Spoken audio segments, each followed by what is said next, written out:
Hey, what's up, everybody? Welcome back to another episode of the podcast, Master Random, the podcast.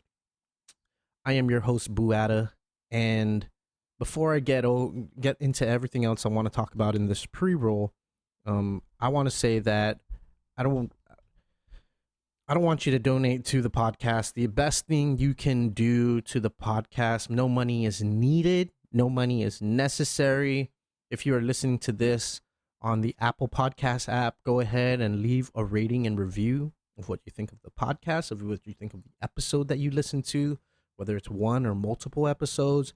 And if it's doable on any other platform, Spotify, Google Podcasts, Stitcher, Podbean, the podcast is everywhere. Everywhere you can think of, we're there, pretty much. So that's all I ask. I ask for no money at all, no monetary donations, no donations, zero. No donations, zero. No donations at all. So I just would love your ratings and reviews, and that's something that would help and benefit the podcast more in the long run than money would ever do for me or this show. That being said, I'm excited for you to listen to this episode.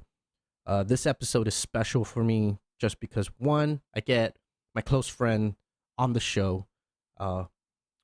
It's cool to have some of my close friends who have been on the show throughout the years come on and share our conversations, our thoughts, our ideas, our silly times, our funny times, and be able to share it on this platform for an audience like yourself to listen to and enjoy. And some of these conversations, if you don't know, are evolved conversations, completely evolved conversations from previous conversations off the record, on the record, things that we've never possibly shared before, and things that we're sharing on this show, and we wouldn't share otherwise unless you're listening to this show. So that's one. Two, the coronavirus, COVID-19 pandemic hit, and everything was locked down, and we haven't had any guests inside the studio for a long time. It's going on March, April, May, 2 months, 2.5 months, right? So it's nice to get one of my close friends into the studio, and you're like, whoa, wait, you're bringing people into the studio? Are you crazy? Are you getting tested? Are you okay? Yes, we're okay. These are people that we love and that we see, and we control the amount of people that we see daily, right? We go out into public, we wear the mask, we do all the things we need to do, wash our hands. But why are we going to continue cutting ourselves off from the people that we care about, right? And I feel like the only people I can get into the studio, onto the show without having to do online, without putting anybody at risk, are the people closest to me. And that's something that you kind of make a executive adult decision on if you want to do that or not. So we thought it'd be cool. We made the table big, so the table was maybe 5 or 6 feet. We're wearing headphones, so we don't have to talk loud. We're not spitting or anything like that. And it was nice. It was nice to have that sort of reset and do what we were doing before COVID-19 hit. I'm still going to be working on doing the live streams. I haven't done one for a couple weeks since the David Dior episode, just because Mother's Day, and then we had a silent disco Saturday night this past weekend, so I didn't do I didn't do a live stream episode. Kind of went too hard. We absolutely miss going out to dance. I am a horrible dancer, but I love to dance. It's one of those crazy things. I don't know. I don't know how to explain it, but I just do it. So we had a silent disco, the same thing we did for episode 200. And it was EDC Las Vegas weekend, their virtual stream. So we just took a replay of the stream, and it was as if we were watching it live, and it was cool. Put it on YouTube, put it on the TV, brought some lights, some production lights in to create an effect, and use the headphones, and it was a smashing time. And so I think I digress from there, and I think I'm going to start doing the podcast more consistently. If it's not on Sunday, then I'm going to do it at least once a week. I'm shooting for Sundays because Sunday sounds like a really good time to do it. Throughout the week, I work and doing all the work, and then coming home, exercising, and just eating and taking care of all the obligations. After that, there's just no real time to do it except late at night, and I want to do it at a decent time when I'm not shit tired or anything like that. So yeah. So stick out, look out on Twitter and Instagram. Those are the two platforms that I use the most for the live stream. I stream it off of YouTube if you want to watch an actual stream, and then IG Live if you just want to hear the conversation. So yeah, my next guest on the show is one of my close friends, Matt Sgro. He just moved back to Guam about a year ago, a little bit over a year ago. Yeah, something like that. A year to 18 months. And he's been back. He moved to the Bay Area to chase the dream, and come to find out, the dream's here on Guam, baby. So we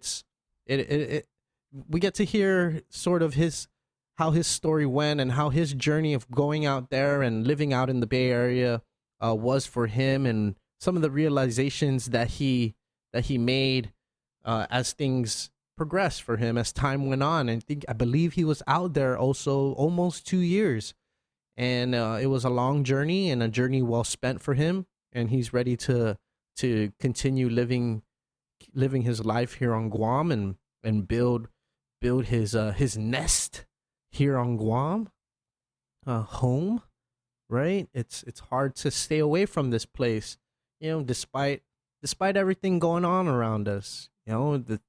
The core things that makes Guam is it's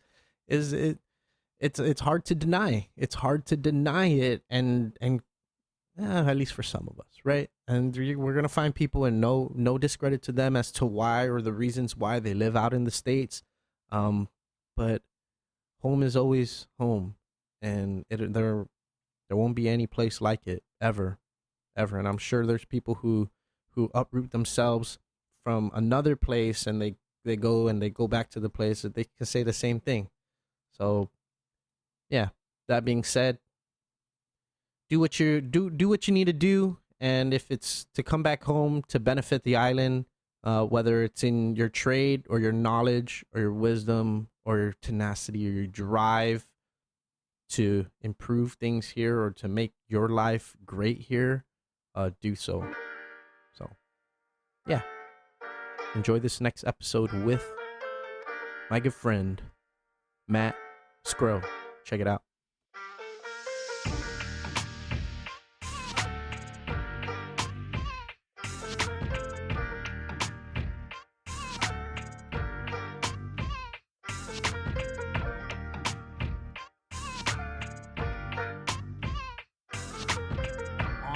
We're on. Welcome to the show, Matt. I'm excited about this because I didn't think I'd be able to at least sit down with anybody, at least for another 6 months. Yeah. So it's cool that we're able to do stuff like this, and then live stream is becoming a real big part of a lot of people's lives now, right? Yeah. And you see a lot more people tapping into the live stream, or even just being more creative because we're sort of forced to stay at home. I'm not saying all this is a good thing. It's far from a good thing, but I hope what this whole pandemic makes people do is just appreciate fucking life more. Mm-hmm. Like you said, this is the first time, we saw each other 2 weeks ago, but before that, how long ago it was? Right, it was almost a month. So, yeah, go ahead. No. Wait, by the way, sorry, cheers. And cheers to you if you're watching on Instagram. If it's too loud, if it's buzzing or it's distorted, just message on Instagram Live, and Matty B will monitor the camera, and he'll adjust the recorder accordingly. And if you're not enjoying it, also comment in, and I will leave. If you want another guest, we got three people out the door that are better than this. So let's see where this goes. No, but in all seriousness, yeah, we hung out a couple weeks ago. You know, we WhatsApp, which was everyone's doing. Right. But then before this, we practiced social distancing in a fun way. And I gotta say, we did a rugby training, but we're all like 6 feet away, and it was dope. It was dope just to throw the ball around, be with friends, see people, and that was the first time I've thrown a ball, like a rugby ball around in months. Yeah, man. it was Are you fun. talking about the first time, or this time? No, this time. Oh yeah, this time. Honestly, it's just it was At a least good touch. feeling. That's what I meant. Playing touch. Yeah, I mean, it was just a good feeling to have. Yeah, you're right. Everybody out there and being able to share something that we all fucking love to do, right? And it was funny because every time a car pulled up, everyone's face was like, "No, we got one more. I haven't seen you in forever." It's like we all just got out of jail. We're counting. We're like, okay, we're gonna have to -2 pretty soon. It's gonna start looking suspicious. Yeah. We're gonna be considered a cluster at this point. We're at 10 now. We can't have any more. Yeah, I mean, I think at this point in time, you're gonna want to be around the people who you can trust. You can be around, right? And yeah, people are asymptomatic. People may be carrying it, but until everybody gets tested, we'll just never know, right? So I feel like we have practiced enough social distancing in our own lives to be able to add those closest to us back into our lives. Does that make sense? Yeah, for sure. But like, so I'm just curious for you, because we didn't really talk about this last time we hung out. Are you still going to work every day, or are you working from home? So I'm half in the office, half teleworking. So they're trying to encourage more teleworking. Yeah. And I really think it may change the landscape of what working is about, right? Yeah. Can you really be productive while you're at home? And can productivity be accomplished at home? Yeah. And in some cases, yeah, you may find it as so, but in some cases, shit, maybe people just want to fucking sleep on their couch all day. Yeah. But it seems like when you have your computer in front of you at home, your work computer especially, the work is there looking at you. Mm-hmm. So whether it's 10 o'clock at night, 2 o'clock in the morning, if you're up, you're gonna be like, well, I might as well work on some shit. I'm not doing anything, right? So have you seen yourself being a little more productive or no? Like, do you find that's yourself why working more in the office or here? Well, that's why I try to do half and half. So I know a sense of laziness is gonna come if I do full days of teleworking, just because. I mean, if you want to take a nap, you can just go from here to the couch or to the bedroom, take a nap, and a 15-minute nap will turn into a 2-hour nap maybe.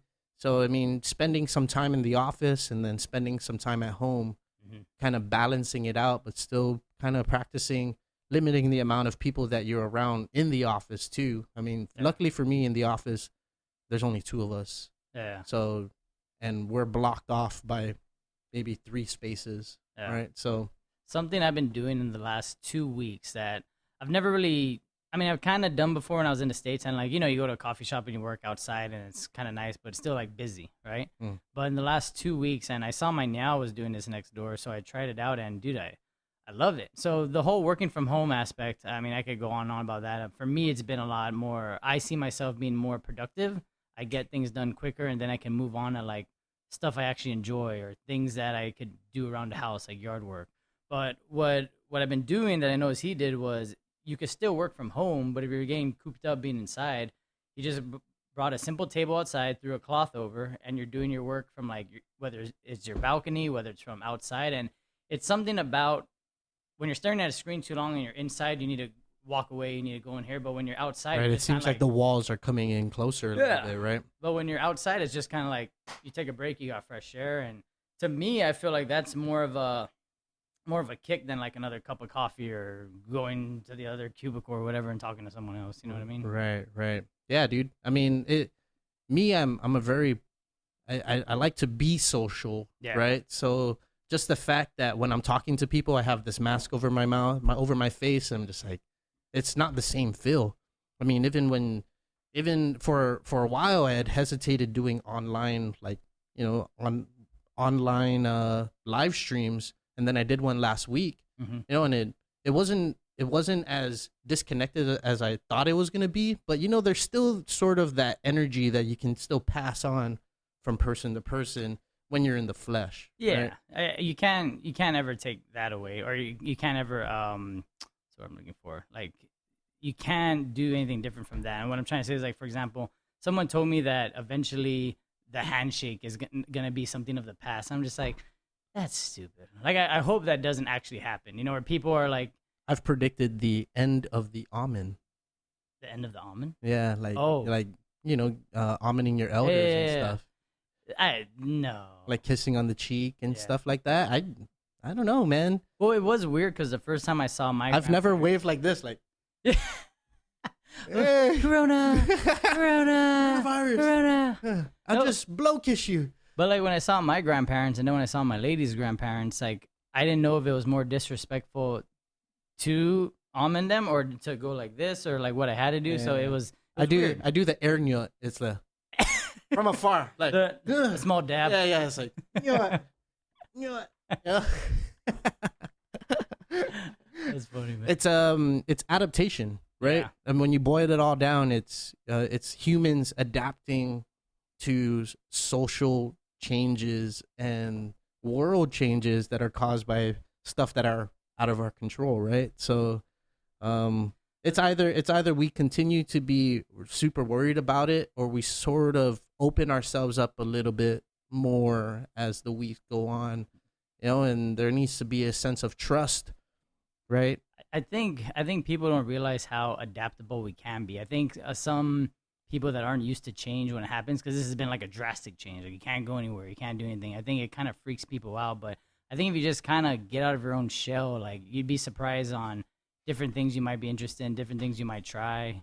Instead of just like being cooped up at home and like just being sad all day. Right. You know what I mean? Right. Yeah, and it's got to be tough to just for places who only were allowed to just be inside Right. and not even go outside. At least here we're still able to go outside, go for a run, go for exercise, go for a light jog, Yeah. whatever it may be. Well, I've been talking to them here and there with my friends in the Bay, and not the ones that live in like the East Bay or the South Bay, but the ones that live in the city. Like, they talk about how it's just like a ghost town now and it's dead, and it's like, I can't imagine living in a fucking super small apartment in downtown wherever, San Francisco, Chicago, New York. Like, think of all the big cities, and like there's nothing to do. Right. That's the whole thing of why you want to live in a city. So I was thinking about that. I'm super grateful that in a crazy time like this that I'm home.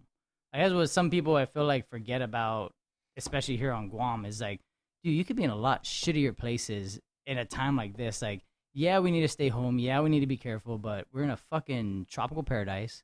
It's beautiful. The weather is great. Right. I think it's been fucking windy for the last 4 months. Yeah. It poured like 2 days ago, and I was like, oh wow, this is the first time it rained in I don't know when. Yeah, like weeks. Yeah. Oh. But like, I mean, when you really think about it, like, we're not that in that bad of a place, Right. And I do think this is the perfect time where people are kind of like, what do I do? And I'm bored, but dude, this is a perfect time to just like, I don't know, like a reset, if that's the right word. Like, kind of reevaluate. At least that's what worked for me. I know everyone's right, different. and yeah, I mean, this is minus all the other factors that may come into play, whether you're furloughed or like you're not really working, you're not working as much hours as you want to work, right? I mean, this also gives you time to sort of figure out what you want to do. Yeah, for sure. Yeah. Yeah. We had that deep talking earlier. Yeah. Come back up. That's an inside joke. Yeah, right. Buddy. Yeah, dude. I just think it's very interesting how things are gonna unfold from here, right? As far as the way we operate as humans with each other. Yeah. And I'm very, very curious, dude. And that's why I said, like, man, maybe amening your elders will go away. Shaking hands with people possibly could go away. Yeah, I've read an article. Maybe it'd be a biased article in some way or form, but it's possible. Well, can you imagine once, because this is gonna pass. I mean, God forbid, like, we get a second wave, because things have been like good right now. Yeah. But once this does pass, can you imagine like the first time you go to a venue and it's packed, and like I feel like everyone's just gonna be a little like on edge. Yeah. Like, it's still lingering. We're still looking for the person who's coughing. You You look like the one who started Corona. That's fucked up. You know what I mean? Like, I really hope it doesn't get to a point like that, because I think right now people are itching for something, some sort of entertainment, some sort of whatever, just to go. People are just itching to go to a fucking restaurant. Right. Something as simple as that. Yeah. Like, can you imagine? When did this start? 2 months ago? This was March 13th. March 13th? What I'm estimating. Yeah. That was an accurate date. Yeah. At 7 p.m. Yeah. It was a full moon. The first executive order came out at approximately. No, but like, can you have imagined anything like this? Like, it's not just. To me, it feels like it's a 2-month typhoon without the typhoon. Yeah. It didn't feel real at first. Yeah. Right. It's And like, then you saw the numbers and it got a little scary. yeah, you're like, oh, maybe I should just stay home. Like, I'm sure people were still planning shit, planning to go to the bar. Like, we're going out this weekend, right? Yeah. Fuck yeah, we're going out this weekend. It's like, Nothing's open. yeah, maybe we should just stay home. It's like everything's kind of shut down. The weekend before the island shut down, I went over to the venue, man, and we were looking at each other. We're like, man, this might be the last time we see each other. It's like, we never know. Yeah. Well, I forget who brought this up. Someone brought us up that, when we were growing up, there wasn't fucking the internet or Wi-Fi or any of this shit. Like, we're always outside. I think that's why we thoroughly enjoyed what we did right before the podcast, because that's how we grew up. Right. Right now, kids aren't in school. And now things are slowly opening up, but imagine those like month and a half where like only essential things are open. So like families couldn't even buy like a board game or a football or a soccer ball or something just to play outside, and then kids are just staying home and like staring at their fucking phones, and it's like, it's weird. It's weird. Yeah, it's like a backwards typhoon. And nothing's been damaged. Yeah. Yeah. It feels like a typhoon. It smells like a typhoon, but it's nothing But it's like not like a typhoon. It's worse. It's worse. It's even worse. It's causing economies to falter in every way, all around the world. Have you drove through Tumon at all? No, I haven't. Really? Honestly, I've only been to Dedido, but going through Barragata and Sinahanya and here to Ganya. That's it, dude. I'm not really mobile, dude. I haven't really seen anybody in the last 2 months, right? For the first 2 weeks, me and Kai decided, really, maybe we should take this seriously and we won't see each other. So even our neighbors, our neighbors are our closest friends, right now. So it's like, so did you guys keep? We your didn't even distance? see each other. Really? Yeah, not at all. Fuck. Maybe Kai and Rose were texting each other, but it's like, Damn, you guys were that serious? yeah, we didn't see each other. And then the 2 weeks were like, okay, well, they said 2 weeks, so we like, so it was like a reset. We're like, okay, we'll just hang out, we'll see each other, and then we won't see each other for another 2 weeks and see what happens. I think people started taking it seriously, but then again, I'm not trying to get all fucking political and shit, but like, I'll keep it short. I think people started getting over it and wanting to do stuff when it's like all they would hear on the radio is like, all right, we have a plan and we're gonna announce it Tuesday because we're still figuring it out. Like shit like that. It's And like, that's sort of the reason why I mentioned trust, right? It's like people need to trust something that everything's gonna be okay. And when we're not getting that, it's kind of like funky. It gets funky. And so people start making their own rules. It's like, okay, well, there's rules. Well, I'm going to go outside anyways, And I think that's just island style, and it's... you drive down south, dude, people are having, family get-togethers and stuff, right? But it's like, okay, well, you think about it, if we're just seeing each other, what's the big deal, right? Yeah. Like I can count how many people I see on both my hands, and you can count how many people you see on both your hands, and maybe possibly that's a recipe for disaster. So that makes 20 people. Oh shit! But it's been enough time, right? Yeah. I mean, we're not fucking going to restaurants and crowding restaurants the way it's happening in the States right now. Right. Or crowding coffee shops. Like, dude, people out there are crazy. Well, I think so. When this all first happened, like I know everyone was freaking out, but my family kept giving me shit because they're like, I don't think you're taking this seriously. I was like, how serious do you want me to take it? Like, first off, every news report you hear is different, not just locally, but even in the States. Right. You'll hear something that's like, we're doing good. And then the next one, There's a like, vaccine. There's a vaccine. Wait, the vaccine didn't work. Oh, we're up 12%. And then you get Trump like, we're doing a great job. We're doing a great job. I think we're even going to do a better job tomorrow. That's a perfect impersonation. I love that. All right, back to you, our deputy of the chief of staff.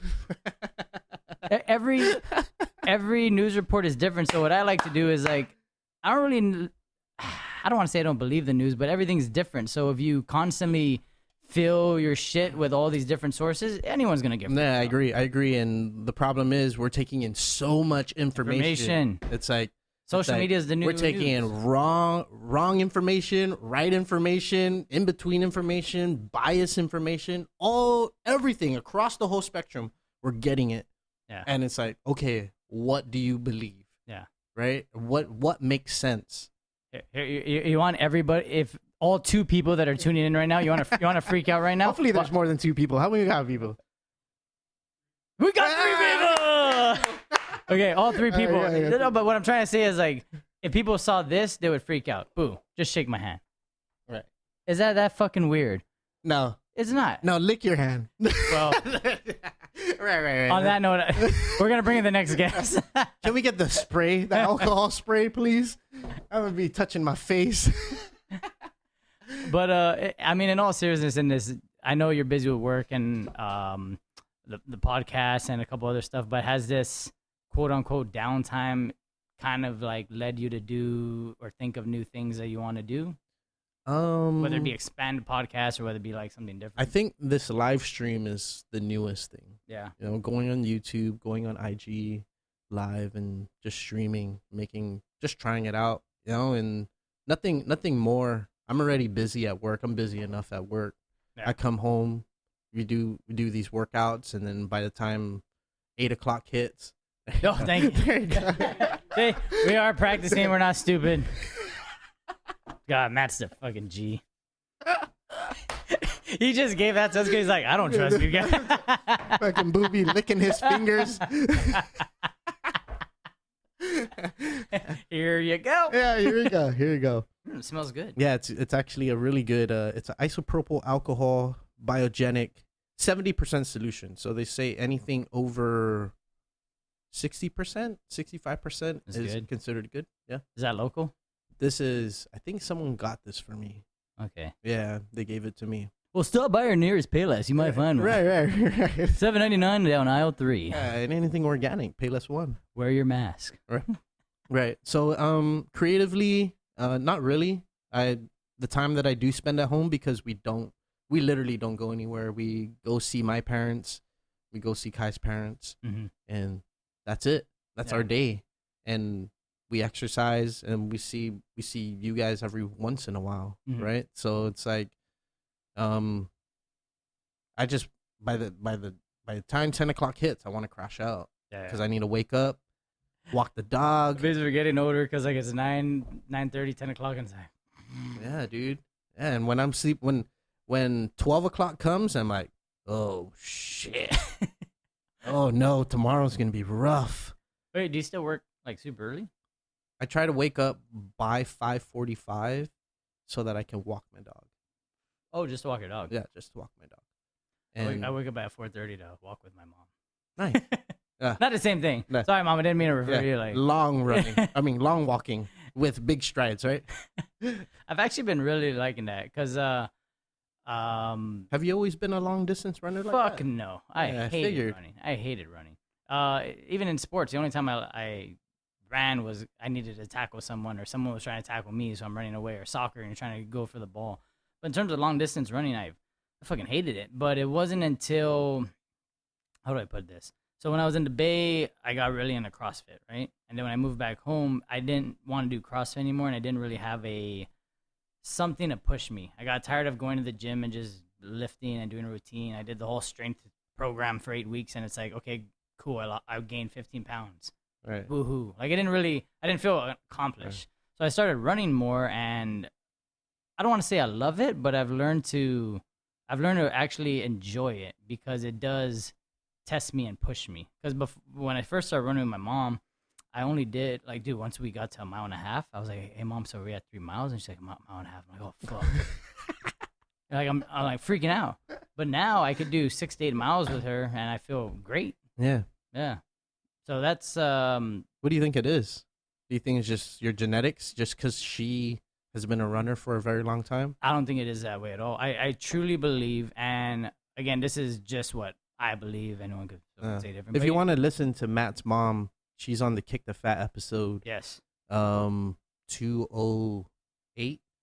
Yeah, something like that. I think it's 208. It's the Kick the Fat episode. It's obvious. It says, which was pretty dope because you guys did that at the actual event. Right. Yeah. Right. And you guys have done what, like 3 of those? Not at Kick the Fat, but you did the podcast at an event. At an event. 1, 2,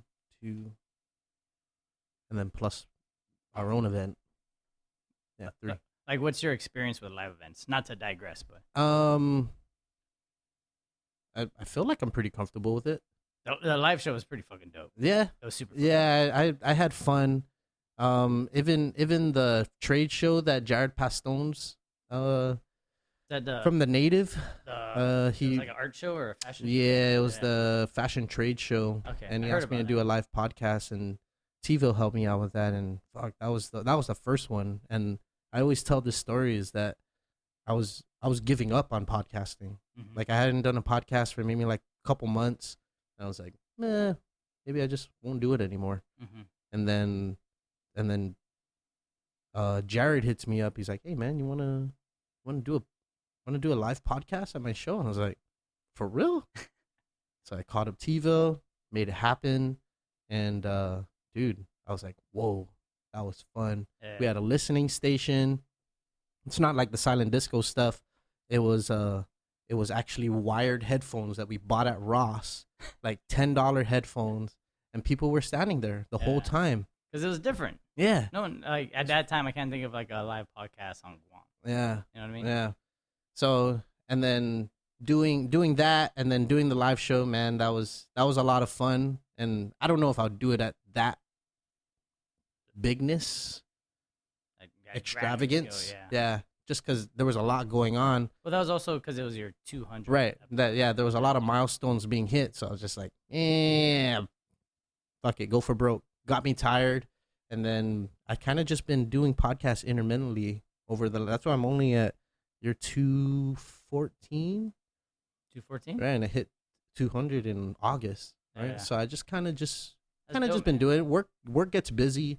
I never let the podcast get in the way of doing my work. Right, because the podcast doesn't pay me the way my work pays me. Mhm. Right, so that's my cash cow that I need to Right. keep making sure I'm producing and progressing.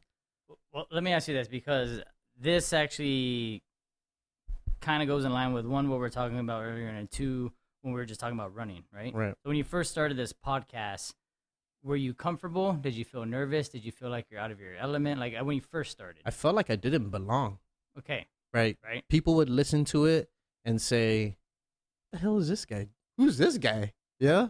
And we all know the greats of talk radio, Yeah. you know, and we see them out. And dude, I give my utmost respect to all of them every time, you know, like Right. if they know me and I know them, you know, of course.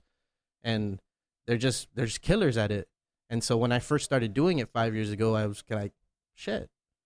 I had spent 10 months prior to starting, not starting because I was nervous at the fact that somebody's gonna look at me and be like, "What is this guy doing?" So the more episodes I did, the more credibility you kind of gain. Mhm. Like, oh shit, okay, this Yeah. guy's down, Yeah. right? But that's what I've noticed, at least for me in my life, and I guess more so in the last year. I don't know if it's because like I hit 30 and I'm getting older, but I've had a little more time to reflect. But I mean, first, before I get into that, let's just talk about the running part. Same with you. When I first started running, I felt like even though I've done sports my whole life, I'm out of place. Fuck this. I'll never do a half marathon. I'll never even run 5 miles. Like I would never want to do that. But it's when you start to see progression. Like I think for you, it was a passion and you enjoyed it. But once you saw you felt Dude, it yourself wasn't getting- even a passion at first. It wasn't? No, dude, it was something I was like, shit, because I've never done it before, Yeah. right? So I sort of had to build that passion. Mm. So the passion had to be built. So over the course of the year, I was like, holy shit, I really like doing this. And then all of a sudden it's like, holy shit, I really love doing this. I'm going to do it all the time. I'm going to do more episodes a year. I'm going to hit goals. So I feel like once you start setting goals for yourself at something, it becomes sort of a passionate obsession. Yeah. Right? It's like, you're not going to set goals for something you're not really serious about. Right? And it's not goals that people are setting for you. It's personal goals. It's like, fuck, I'm going to hit that. Or I'm going to do that. And I think that's when it's more gratifying, is when you do something for yourself. Because if you set a goal and you're doing it, 1, to impress other people, 2, to impress your parents, or 3, to impress whoever the fuck it is, you know? Yeah. You do it, but you don't get that same gratification when it was like your goal. I did this on my own. I set out to do it. You know, I'm using running as an example of how it wasn't a passion, but I got comfortable. But I'm trying to relate that to one, what you said, and 2, adapting. I feel like as human beings, a lot of people don't realize how you could adapt to things that you're not comfortable in. Right. I'm not good at this. I feel out of place. I feel like I don't belong. Right.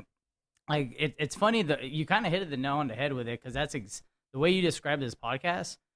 And I didn't even have this plan to say it, just from what you said. That's exactly how I felt about events.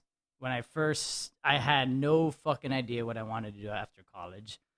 I had a degree, marketing degree. Okay, cool. I had no fucking idea. And then I'll never forget I started helping out at events, but it was the first concert I ever saw. And did I tell you this story? Still Pulse, Common Kings, and The Green. Okay. That was remember the reggae in the parks? Over at Gigo Amusement Park? Yeah, just pause. Hey, Matt, can you just double check with everyone how's the sound? I would just want to make sure that your stream is. He really wanted to do that so I could get him another beer. I'll be right back. Yeah, grab another beer. So we'll just take this. It's not technically a break. I just want to make sure IG. So if you're listening to this on IG Live, just give Matt hootie hoo. If the if the sound is distorted, or if it's cool, if it's cherry, just put a cherry emoji. And if it's too loud, just put a vomiting emoji. So yeah, Matt will be looking out for that. We can see you. Are we good? Yeah. Hopefully you guys can. Are we at 4 people now? Yeah. Nice. One person realized this is not for me.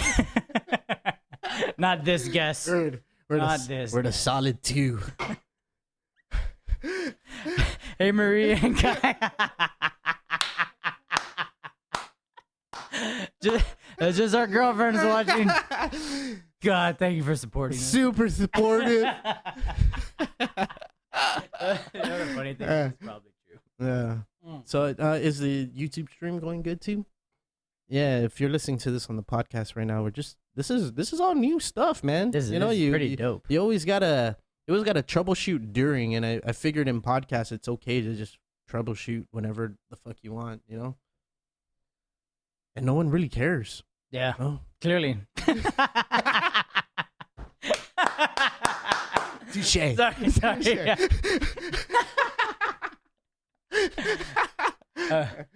Yeah. How we doing? Yeah. Did we get the cherry sign or did we get the vomiting sign? That's what I'm wondering. Audric says cherry. Cherry. Audric. Is Audric on island? He is not. Oh. That means it's late over there. Go to Audric. sleep, Audric. Audric, no. Stay up and let the good times roll. Cheers, my friend. If you're listening to this on I shared it on Facebook, but if you're listening to it on any platform, just share it. There's a share button on the bottom, and that'll be cool.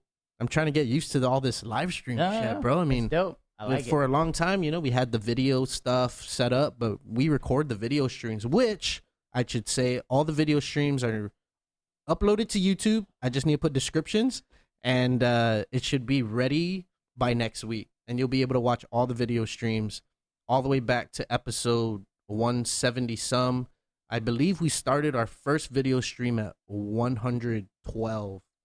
So those might not be really good streams. It's maybe 163 is when we got the new mics and nice lights and stuff. Oh shit! I thought this was part of the apartment. No, dude, that's dope. That's I was like, this is a installation. perfect spot.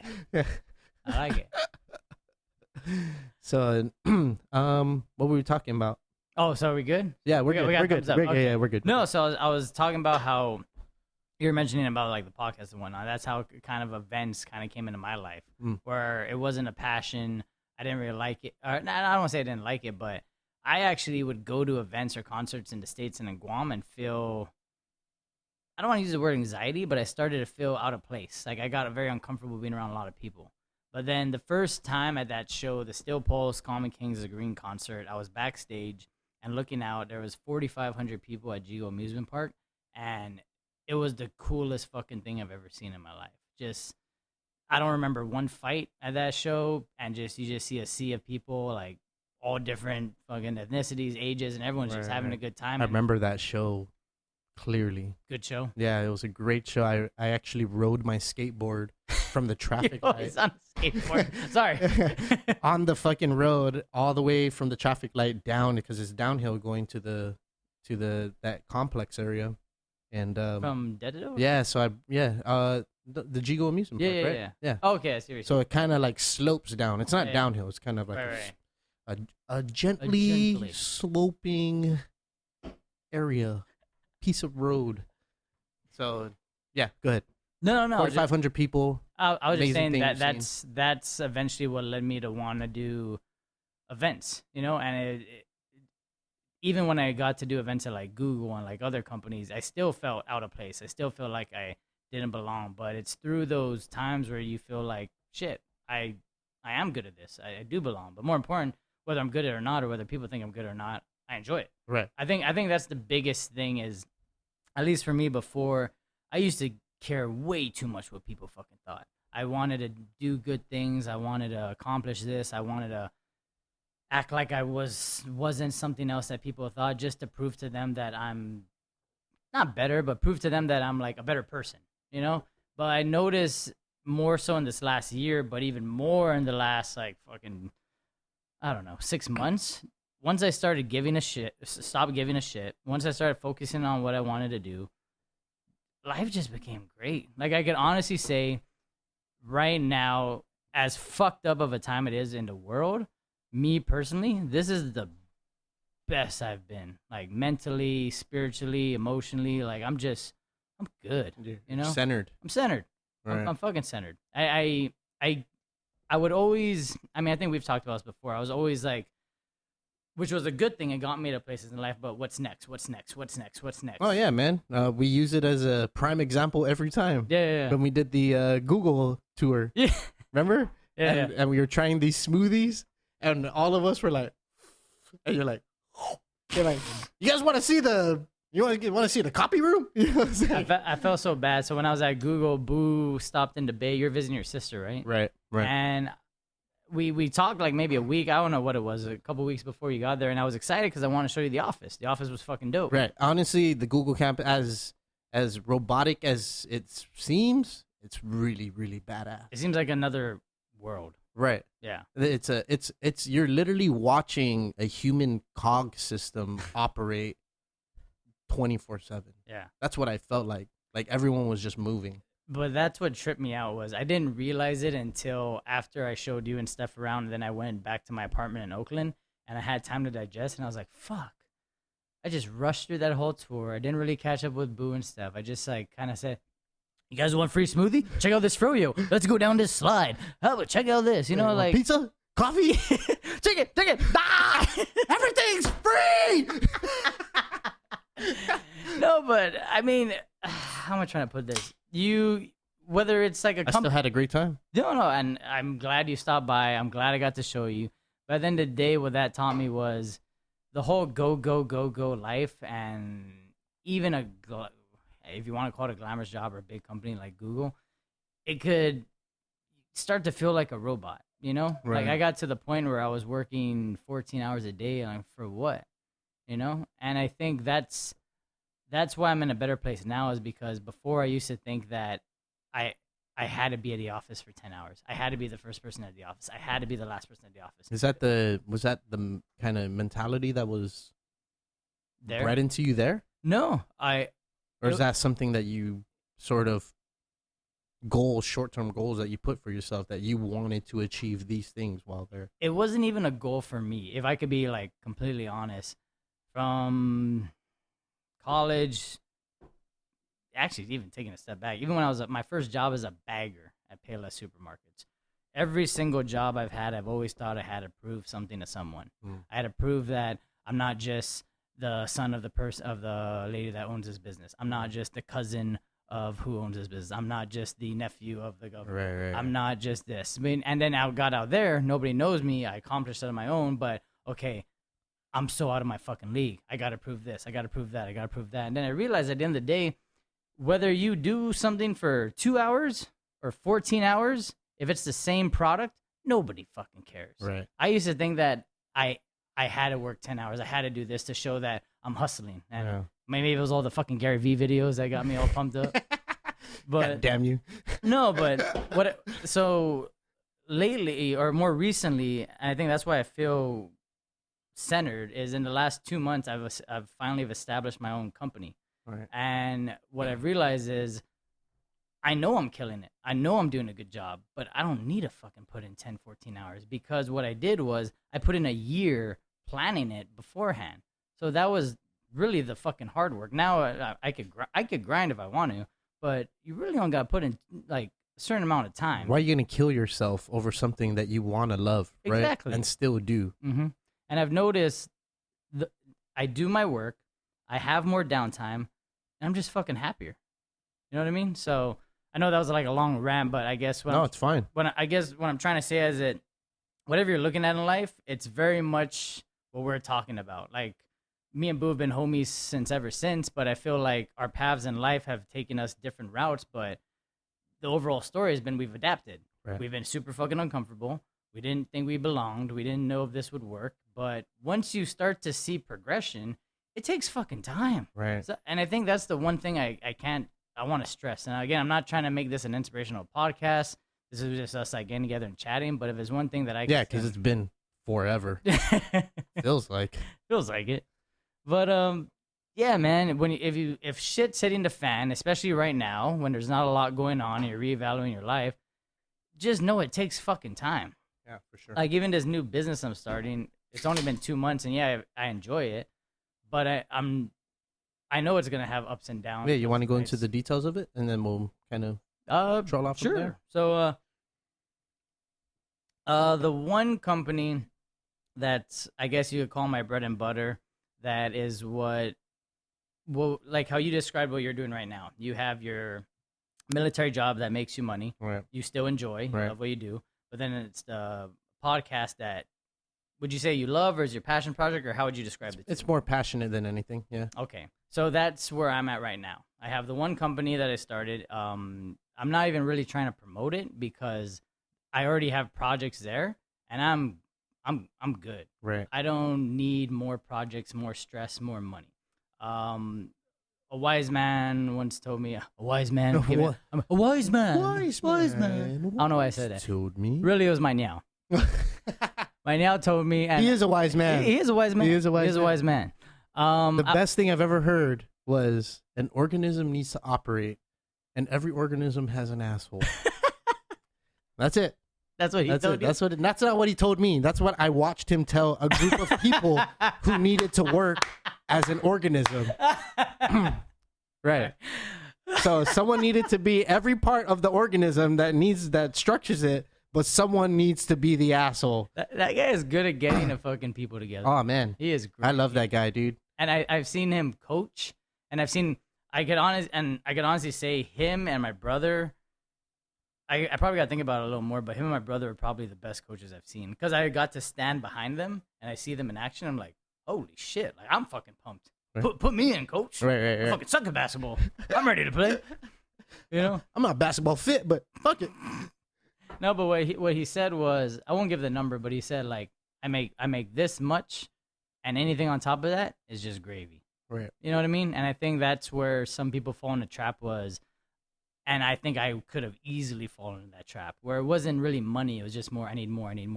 How can I accomplish more? You know? That's interesting. Not necessarily more money, but more getting out of what's giving you money. with me, it was kind of like, again, a wise woman once said. No, but there was a quote where it said it's very I'm paraphrasing here because I don't know it word for word, but it's very dangerous once you accomplish your goals because the first thing you think of is what's next, and it's very true. Once you accomplish something, it's not like I think we talked about this one time. It's not like well, guess I'm done. Life. Time to go home and just chill. Yeah, I'm gonna just check out our life here right now.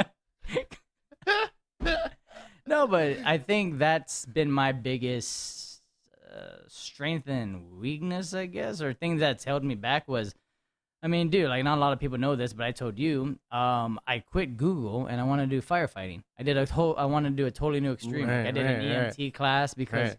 and it wasn't even money. And you were fucking stressing your ass off on it, right? what for Right. the EMT? For the test, Oh, the fuck testing yeah. and stuff. Yeah. I was stressed out. I took a 2-week crasher.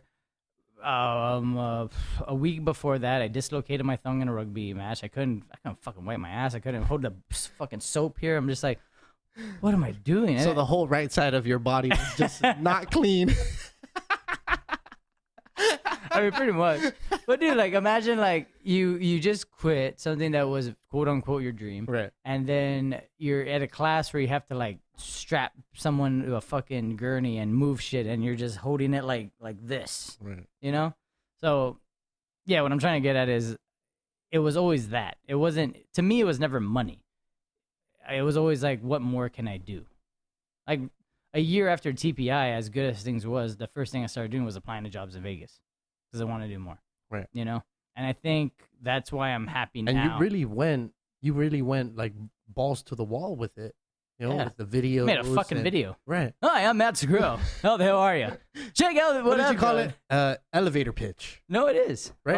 Or that's so when I applied to UFC, they had at the very end of their application, they had it was one of those things where it's optional. Like you put your social media, you put your LinkedIn, you put your whatever, and it said elevator pitch. The elevator pitch, what's that? So I started Googling it. I was like, oh fuck, this is cool. I saw some shitty ones. The first one I made was shitty. But then I finally got it polished up where I thought it, this is cool. I thought it looked good. Well, I looked back and I fucking like Marie played it. Marie played it a week ago. She's like, "Hey, babe," because I found out I had a YouTube channel. I didn't know I had a fucking YouTube channel. I made it like 8 years ago just to upload rugby games. So I uploaded the video pitch there, and Hey, babe. Marie's like, "For the last 4 years, my passion has been event." I'm like, "Oh fuck." Cringeworthy. Cringeworthy, but dude, that thing, Necessary. it got me in the door. Right. It definitely got me in the door because every interview I had, they all said like, that was actually a really cool video. And either they've never seen an elevator pitch before or they've never seen one like that. Yeah, it's actually in an elevator, right? Pete Quimbao and Justin Ferguer setting up the lights. I'm at an elevator at Nico Hotel. No. We got 50 floors. Go ahead. Tell me your pitch. Take 32. Go. No, but sorry. Sorry, enough jokes. Enough jokes. No. It's the beer. It's the beer talking. It's a great beer, by the way. Not another plug, but Dreamland. Dreamland. Sorry, I don't mean to digress again, but this is worth saying. Man, did you get yourself a beer here? Matt, you should totally get a beer. Yeah, man. So while Matt gets a beer, Yeah, take a break. I like these, but make sure you use the spray when you're done. Yeah. God Spray damn- the top of your. God damn it! Yeah. Spray top of your what? Spray the top of your bottle. I mean your can, or whatever's in there. I like beers like this where it gives back to a cause. Have you read this? Yeah, I think Rogue does that for all their beers. Is it? Okay, Yeah. I won't bore anybody. Long story short, yeah. they give back to skate parks. That's the whole, Really? That's the whole point of this. Oh, that's awesome. So they give back to certain communities to build skate parks in the communities. Yeah, their hot tub one, they do they give back to colleges or something like that. Yeah. Dude, I thought so when we were in high school, even middle school, skateboarding was fucking everybody was skating. Yeah. I thought it was not dying, but I thought not a lot of people do it anymore. Every time I drive by Dedo Sports or a Dedo skate park, dude, it's fucking packed. Bro, It's the packed. community is alive. Yeah. I follow Guam skateboarding on Instagram. Yeah. And it's the greatest thing for nostalgia Yeah. for me because I don't do it anymore, and I get to watch, these young kids, and then also people our age who still skate up to this day, Right. who are featured on that, and I think I follow a bunch of them who are also on, who are featured on those All right. videos and stuff. So I wish I was part of that community. That'd be a really dope community to be a part of Those are as a skater. But those are fun times, man. yeah, I'm not a skater though. No. I retired from skating at 19 years old. After I landed a 360 flip, I was like, I'm accomplished. Calling it a day. Yeah. Well, accomplish that goal. Guess I'll go home. Oh, by the way, Matt, cheers. Cheers, Yeah, Matt. Cheers, Matt. Cheers, Matt. And cheers to you if you're joining us here on Instagram Live, and if you're joining us on YouTube. Yeah, I won't forget about you. I promise. Love you, So Mom. We're just trying to work it out. Yeah. Trying to work things out. I'm not even gonna try. Yeah. You don't want. That was probably my worst that I've ever tried. Should have at least warmed up before. What were we talking about before skateboarding? Dreamland, accomplishing your goals, No, there was elevator pitches. elevator pitches. Uh, There's something else. it was kind of digressing. It was digressing. Oh, so the company. Right. Wait, what? Right. Yeah. Again, inside joke. Yeah. Okay, so what I was trying to say was the company. It's very similar to how you described what you were doing. Right. I started a brand development company that I thoroughly enjoy. Again, it's only been 2 months, but I started putting it together about 11 months ago, and I don't like the term marketing agency. I don't like the term marketing company. I just call it brand development, just because I want to focus on. I hate just like, hey, we need a cool design for this one event, or hey, we have this promotion this month. Can you make it? Right. You know, what I want to do is I want to say, okay, well, if this is your brand or if this is your product, how can we expand it? You know, like for example, let's just say Heineken, right? Like Heineken Rugby. Instead of just saying we want to do 1, 2, 3, 4 events, what can we do in between those events that tells the story? How can we expand it through content? It's not just experiences like the events, but how can we connect people more to the sport of rugby? Because the sport of rugby on Guam is growing more than people know, and it's beautiful. And Heineken may be the head and the sponsor of it, but that's where you really get customers and people like to stay with you long, like loyal customers, like to be with you longevity. Right. So what I want to do with this company is more tell a story with every project we work on. So there's a lot of different things we do. Again, It doesn't matter whether it's sports events or just regular brands who are just trying to start up, yeah. or established brands, right? Yeah. But like with that, like right now I'm working with 3 different companies, and I don't even want to say the name of that. Yeah, you don't have to. No, well the reason why I don't is because like I'm happy. I'm good. Yeah. Like the whole gravy on top, like Yeah. what I got, I'm not making like $100,000. I'm not making a shitload of money, but where I'm at, like I'm good. I don't need any. You don't have to say that. Huh? He is making over. I fucking wish. No, but yeah. So like that's why I don't really want to promote that, because what I have right now, like I have a great work. This is the best work-life balance, right? So that's that. The one that I actually want to push, which is kind of ironic because it's a passion project and it's very similar to Master Random in a sense where you're not trying to. Maybe one day this becomes like something where you become like an Anthony Bourdain of the podcast. Maybe not. Joe Rogan. yeah. But maybe not. the other one is something that is officially live right now. If you want to go on it. Matt, can we pull up the website here? Oh, That's how we can. That's what we do. I didn't pull the TV. Hold on. Don't judge. It's new, but okay. While you pull it up, I'll kind of explain it. So, the company and the website is called Guam Time. What is Guam Time? So, about in January, my lady and I signed up for the Guam Marathon. We're gonna do the half marathon, and she had a great idea. You know, we came up with a training regimen, and she said like, "Hey, why don't we do more 5Ks and 10Ks on Guam just to get used to running with people leading up to the event?" And I was like, "Oh, it's a great idea." Knowing that there's a 5K every single weekend on Guam, at least pre-COVID, it seemed like an easy. Oh, guamtime.com. Or, sorry, guamtime.net. Jeez, I'm doing a horrible job fucking promoting this. Guamtime.net. Let's see. It's coming up. All right. So what happened was we spent what happened was we spent literally I don't want to say hours, but we spent more time than we needed figuring out when 5Ks were, when they're happening, how can we start something that for this? should be just automatic available, right? So I'm not gonna throw anyone under the bus, but let's we went to so and so running. Sorry, Matt, it's big because it was from the live stream. Matt B. Oh, sorry. We went from different Facebook pages, different groups, even the running club, and we went through all these different sources and created our own schedule. And then after that, the same weekend, we wanted to go. Me and my lady and some friends wanted to go watch live music, and everyone said the same thing: where should we go? Who's performing where?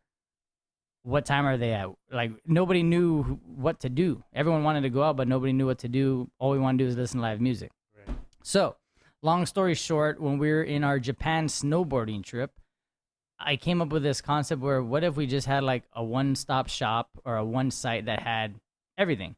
So whether you're local, whether you're military, whether you're a tourist, or more importantly, like think of all the kids that come back from college or adults that come back for holidays or summer, and they want to go see these bands that they've been hearing of, or they want to go out and see these shows, or they want to do a 5K or whatever. This is the site. This is what Guam Time is about. As you can see at the top, the mission of this, if you want to call it a business, is connecting our local community and visitors through live experience. That's exactly what we want to do. So, Matty B, if you go to if you scroll down and just go to health and wellness. So there's sports, music, and health and wellness. For now. Right. Yeah. But I mean, I can see this even for conferences and stuff, Yeah. I think it could definitely expand. For right now, I definitely want to just focus on these three because I feel like these three fit enough.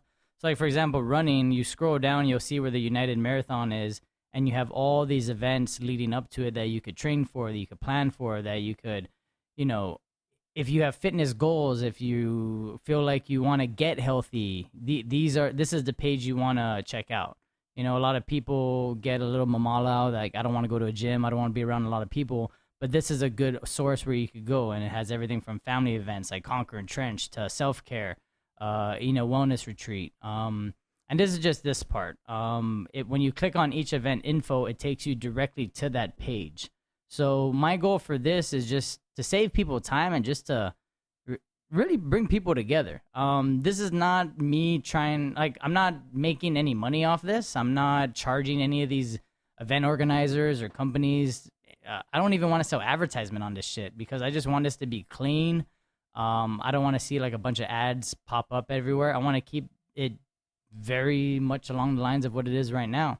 So same things if you go to actually one more. You don't gotta go to the whole site, but can you go to music? Because I think this is a big one. Just go back. Yeah.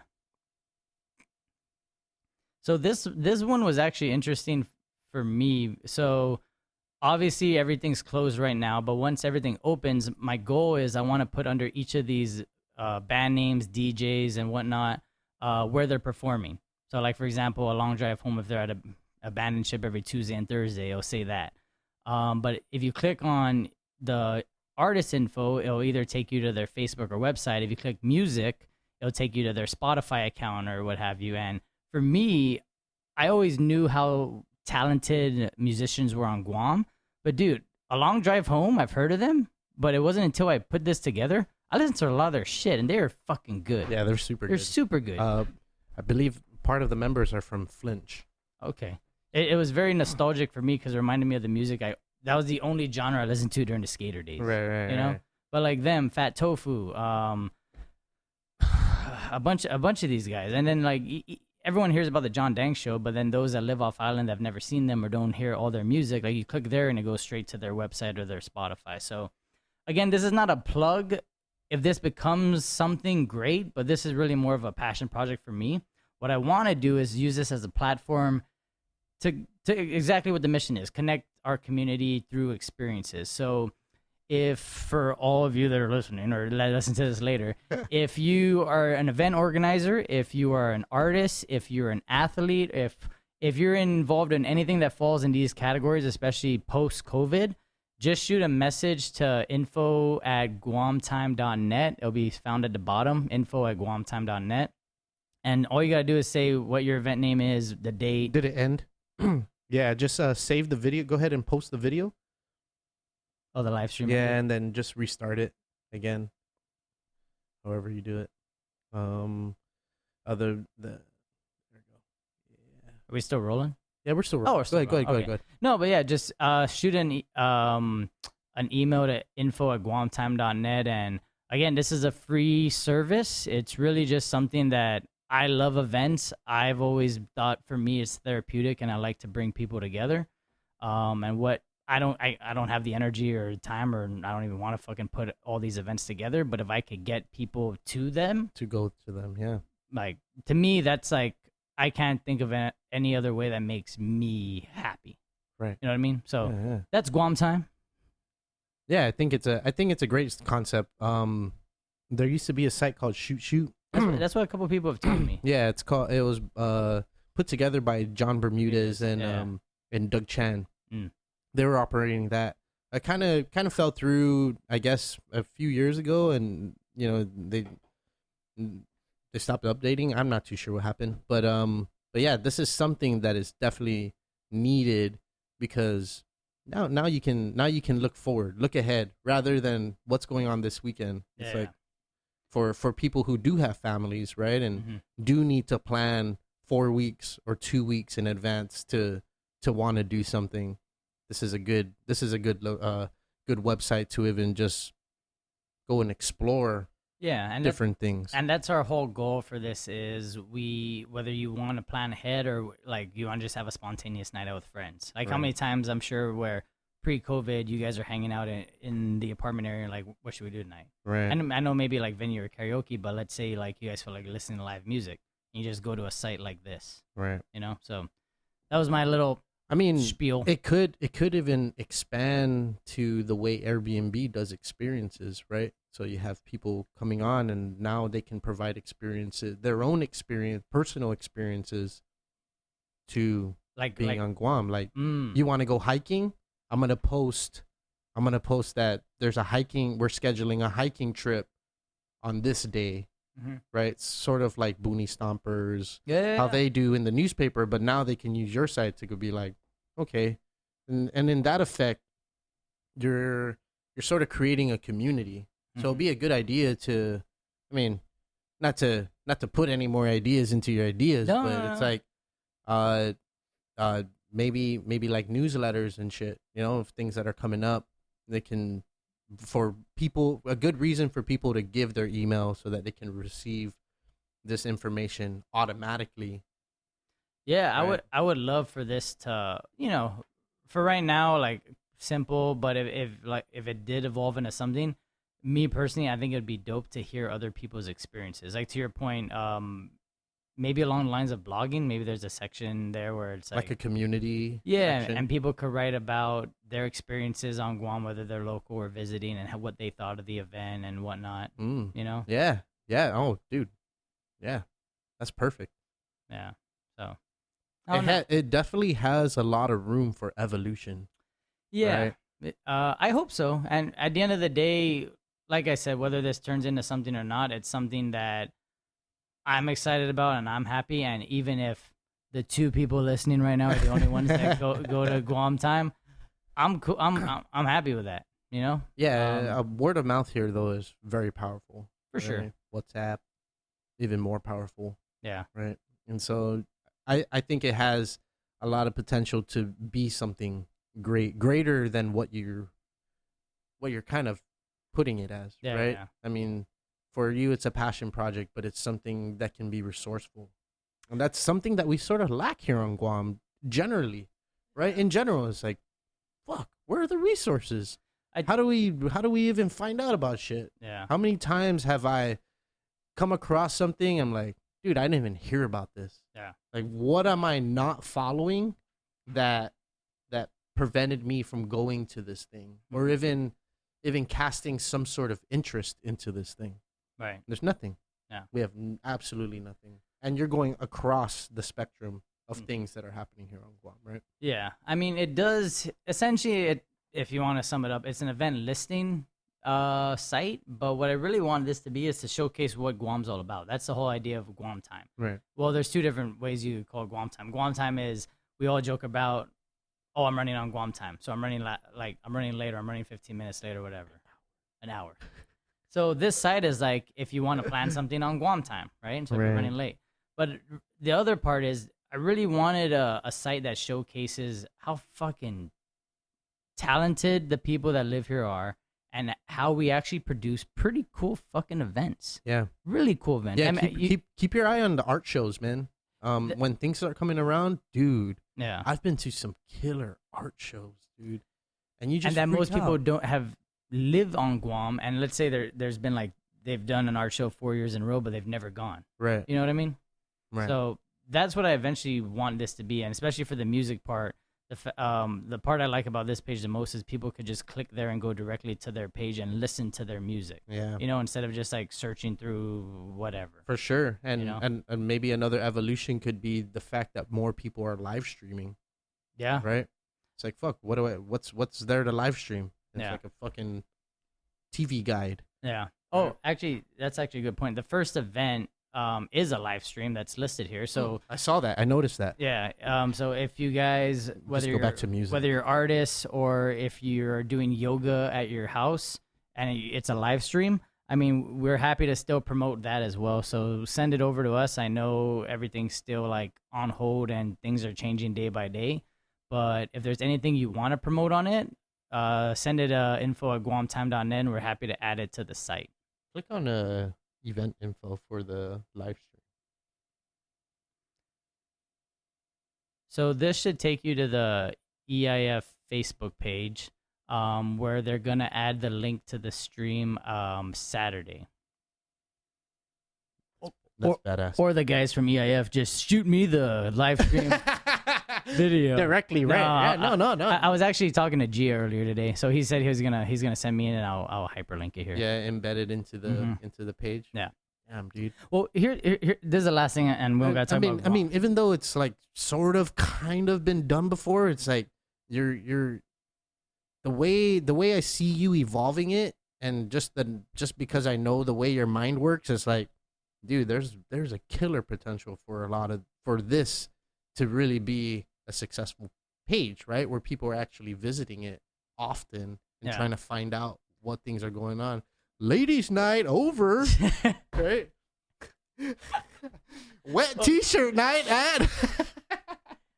Oh, dude, I can't believe people listen to me when I did that shit. I'm a 23-year-old, like, how about we do a wet t-shirt ladies' night at the beach bar? That was stupid, but it worked. It worked. Fucking worked. Got wet t-shirts. Some ratchet people, but anywho, lolly.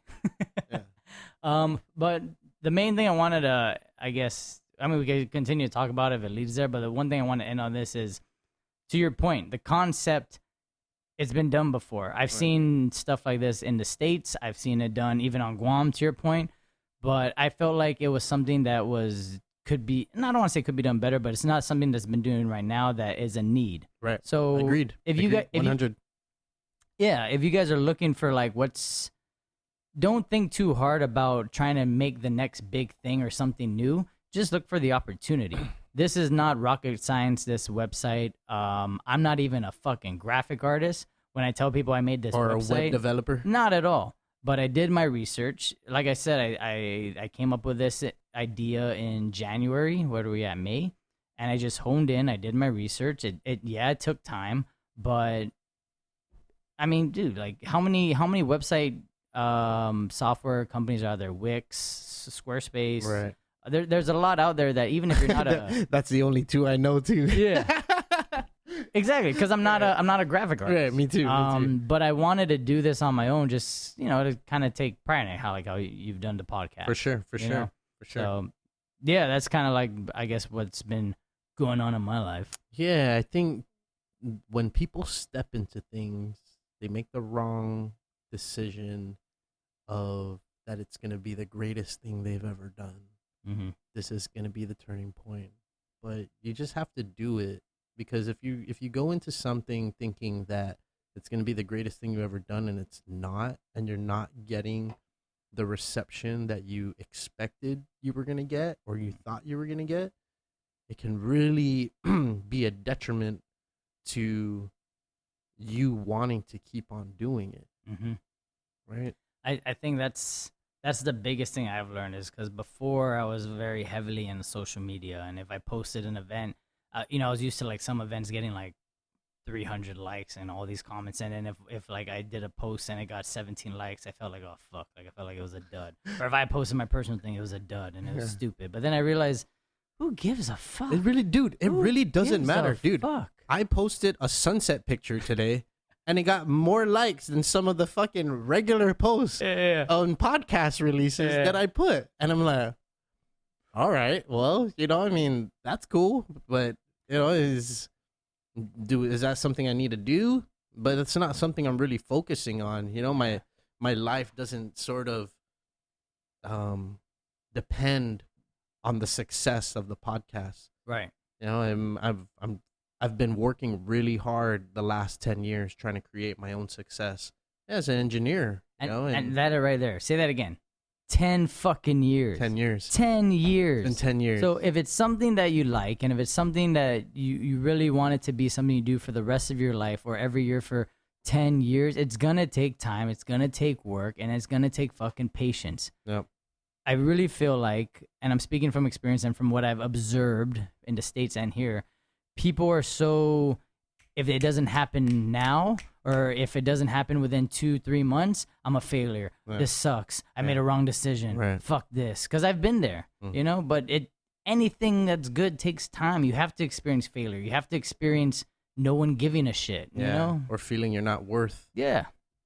worth it, Yeah. I guess, right? So, and as an engineer, and I don't really share this, and I guess I'll share it.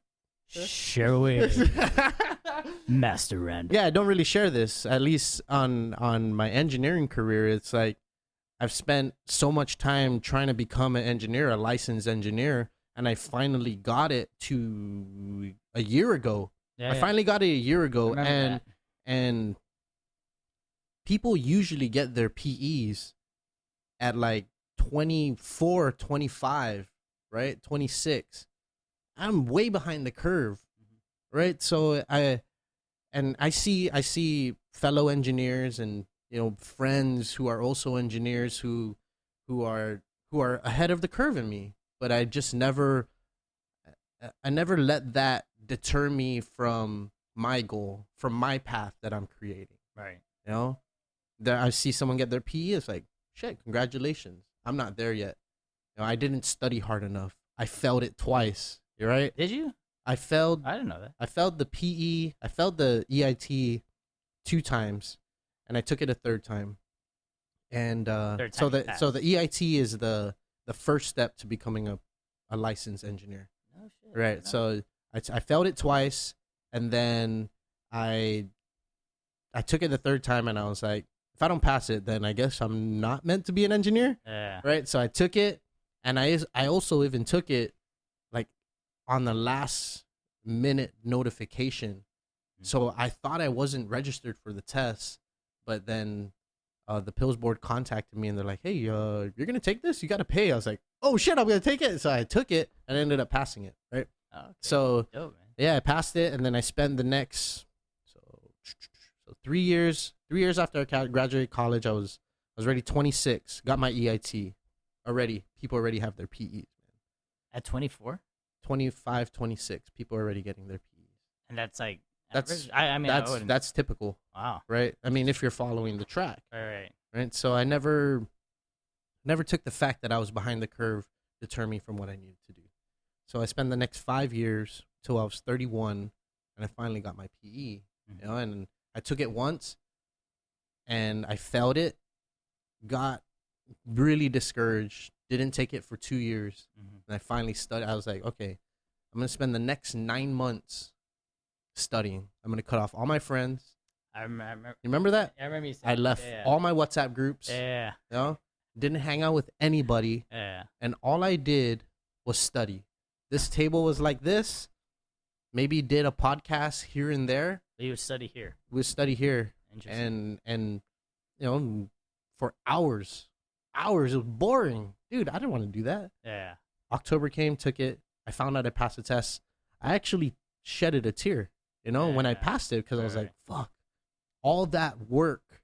Mhm. Like, that just opened my eyes. I was like, shit, you just need to put in the work. Mhm. That's it. Yeah. Anything. If you're willing to put in the work, something is going to come out of it. But you have to be willing to put in the work. And there's a lot of us who sort of take that for granted, that maybe it's instant gratification, maybe it's laziness. Who knows? But we all go through it. And we sort of go ahead. No. Go ahead. Yeah, we sort of have to digress. We sort of have to push ourselves through those moments where we don't want to do it. Right. It's almost like when we're exercising out there. Yeah. Right? You're like, fuck, I don't want to 60 meters 4 times. Fuck. Yeah, yesterday we did Yeah. 60 meters 12 times, and I was like, shit. Was that your whole workout? That was our whole workout. Fuck. So we that. did stretches, ladders to loosen up, and then we did the Yeah. 12 60 meters. That's dope. But it's it's, you kind of have to build yourself up to those moments and get through those trying times to realize, like, oh, that's why I put in all that work. Yeah. I realize it now. You have to experience failure and adversity to really appreciate success. If you're used to just getting things, or people give it to you, or you get hound down for it, you take that shit for granted. You know what I mean? Sure. And For sure. it's not as rewarding. So it's funny when you say like shed a tear and all, because when I went to, I mean, you kind of know this story, but when I went to the Bay, I wanted to do it on my own, right? So I ran out of money.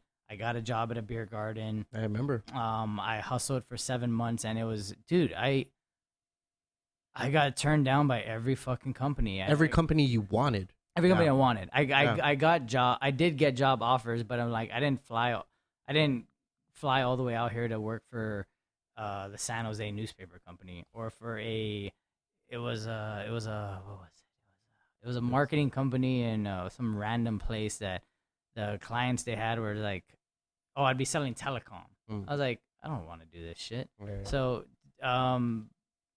but I made it to the final interviews of Pixar, Dolby Digital, Nintendo, and like interviewed, like Nintendo was like 14 people, Pixar was 11 people, and Interviewed you? interview. And Nintendo was 11 people in one day. Damn. What the fuck? But Right. then looking back, two things looking back. One, I'm just grateful that I even got in the door, that they liked me, that they whatever, But two, it makes you really realize, like, that's why they're such a successful company, is because they are truly vetting they're not just hiring anybody, So they had their entire marketing department and 2 people in HR. They're creating the mindset that, fuck, you have to pass muster for everybody here. Everybody. The Nintendo one was my first big interview. I was so fucking nervous. I brought 2 shirts because they gave me the schedule. So I interviewed with 6 people in the morning, and I was so fucking nervous. I got pofafa and I was super sweaty. So I went outside, changed the shirt, and I pray to God they didn't notice that I did the second half of the interview with a different shirt. I was so fucking nervous. So that and Pixar, final round, picked Nintendo. They said, we really like you. We think you have the experience, but we're scared that you're overqualified. Right. I'm like, overqualified. And then Pixar, they went with someone internal. So it was this long battle. And when I finally got the marketing agency job that led to Google, it was the first time in my life when I got the call. I was at 24 Hour Fitness, and I dropped the phone, and I didn't know what to do because I was so overcome with emotion, because I was in the Bay for maybe 9 months at that point, but it was really me working for like 2.5 years of nonstop application, creating an elevator pitch, updating my resume. I met with drove 2 hours everywhere in the Bay to just meet with someone for a coffee, to finally get it. And then when I got it, it was really like that scene in Pursuit of Happiness. All I did was I went to an alley and I started fucking clapping. and I just started bawling, and it wasn't like it just overwhelmed with emotion. First person I called was my mom, and then Chris, and then just like it was. It wouldn't have been that gratifying if I just went out there and I got the job right away. Right. You know? For sure, dude. And you know who shared almost the same like experience was Pete Kimball, Pete. dude. Yeah. You know, he's like, man, I fucking hustled and I got nothing.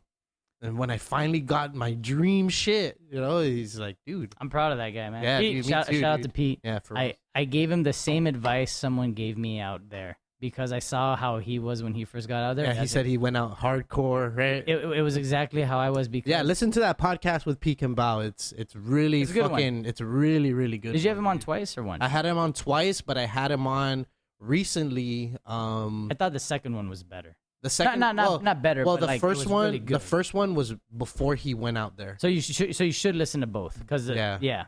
You can hear the difference. you can hear the change in his mindset of how he was going out there, and then when he's out there, and what he had to endure, pretty much, right? That's what I meant by better. It wasn't like the first one wasn't good. It was because I guess just because I know Pete, I could hear the difference in his how he approached not only life but life out there. Right. You know, because when I first moved out there, I remember I was on like cloud nine, meeting with all these companies, partying, having a good time, and all this shit.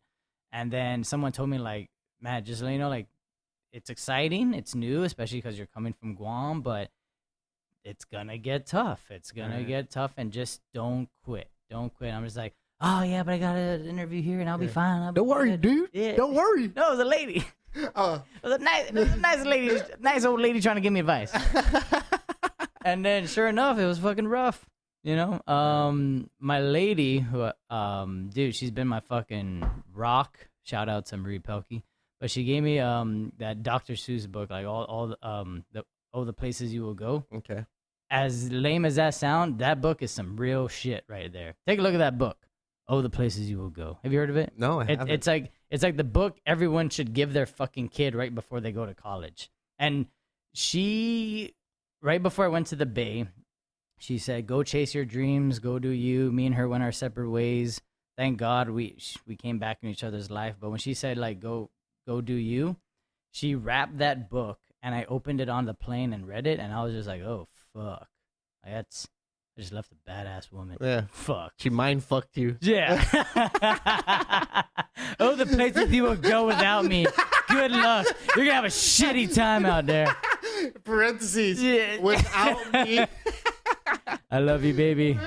No, but seriously, that book is a solid book, and it's a solid representation. I know you might think it's lame in a kid's book because it's Dr. Seuss, but it's really relevant to what we're talking about. Yeah, for sure. Going out there, taking a chance, and you don't gotta do anything extreme like we're talking about. You don't gotta start your own company. You don't gotta travel to a different place around the world. You could take these leaps of faith and take these moments where you feel uncomfortable and you don't feel like you should be doing this, or you don't feel like it'll work out. You can do that shit on Guam. Yeah. And it doesn't have to be a big thing as long as you're happy. If your thing is, I don't fucking know. Let me just use an example. If your thing is you're very into go green and biodegradable and you're not making a lot of money, but you're passionate about it, go fucking do it. Right. If your passion is, I don't know, music, you're not making a lot of money, but it's the way you love to do, go do it. Like, Right. It doesn't have to be something extreme, but take that chance, take that leap of faith. Don't just keep saying what if, or if you get a gig at the venue or at abandoned ship and 2 people come, don't make that deter you. Yeah. Just do it because you fucking love to do it. Yeah, you don't want to be 40 years old or 80 years old Mm-hmm. and while saying that is like, and thinking, fuck, I should have did that when I was 30. Yeah. Or shit, I should have did that when I was thinking about it. Mm-hmm. And a lot of us, we're 1,000 idea people, right? We have ideas running through our minds all the time. Mm-hmm. If you're thinking that way, and 99% of them won't work out. Mm-hmm. But it's how much time you're really putting into it, and that's I suppose that's the most important part, right? It's like you have to really put in time to the things that you want to see flourish or bloom. Yeah.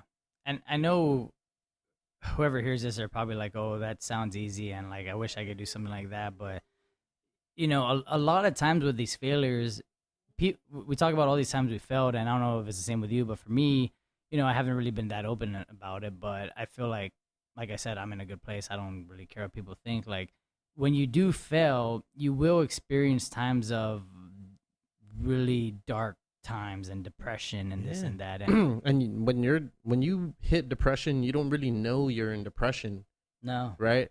And you think it's sort of normal, and other people are acting crazy, and everybody else is wrong, and we've all hit it, man. I hit spurts of depression sometimes. And I'm like, holy shit, what's wrong with me? mhm. Why am I feeling this way? And And I think it's become like a stigma. People don't want to talk about it because they feel like it makes them feel weak. weak. It makes them feel like this and that. But I could guarantee you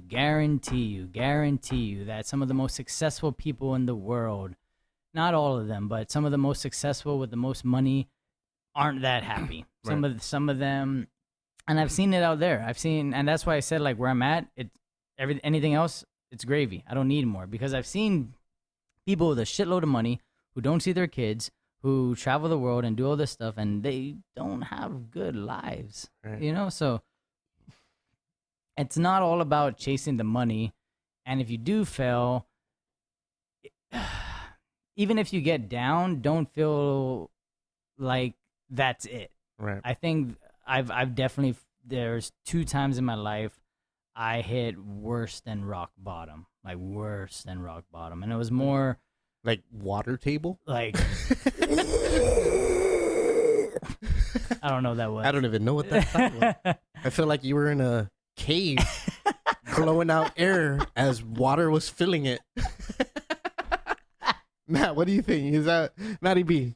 Is that what you think? That's what it sounded like. Because that's where I was. No, but like when like a blowhole. Anyways. But no, what I'm trying to say is, like, when you do get down into dumps, whether it's like money, family, financials, job, relationships, whatever, like, don't feel like you're alone. Like, there's people don't realize this, but you could go to fucking Guam Behavioral Health and like talk to someone, see someone. Yeah. I've done it. Actually, I used to do it once a week, every single week, just even though I was fine. Right. Even though I was completely fine, it felt nice to just talk to someone that wasn't family or friends and didn't know me. And through that experience and through different skill sets I've learned, I've become good. Right. And I think it might be a cultural thing that prevents people from showing weakness. Because all you see on social media is good, Fucking- traveling, right. this, that. I'm Right. successful. I'm strong. I'm Yeah. sexy. Yeah. I'm strong and sexy, and I just want to show it off. Yeah, no. I mean, dude, and it's Sorry, real. that was a really good verse. And it's real, dude. And I always talk about it is if I wasn't doing this podcast, I maybe have to, like see somebody to talk to. But because of this podcast, this has become therapy for me. Yeah. And I've mentioned it multiple times on different episodes. It's like this being able to express yourself and being able to talk about things with no worries on your mind or how people are going to judge you. Fuck. For granted, we're doing a live stream, right? So we really don't give a fuck. You know what I'm saying? Depression. But it's something that everybody goes through. Yeah. And one thing that I've realized, I feel like I feel like the golden ages are in your 30s. We feel like the golden ages is in our 20s. And maybe when I get to the 40s, I'll be like, the golden ages is in the 40s.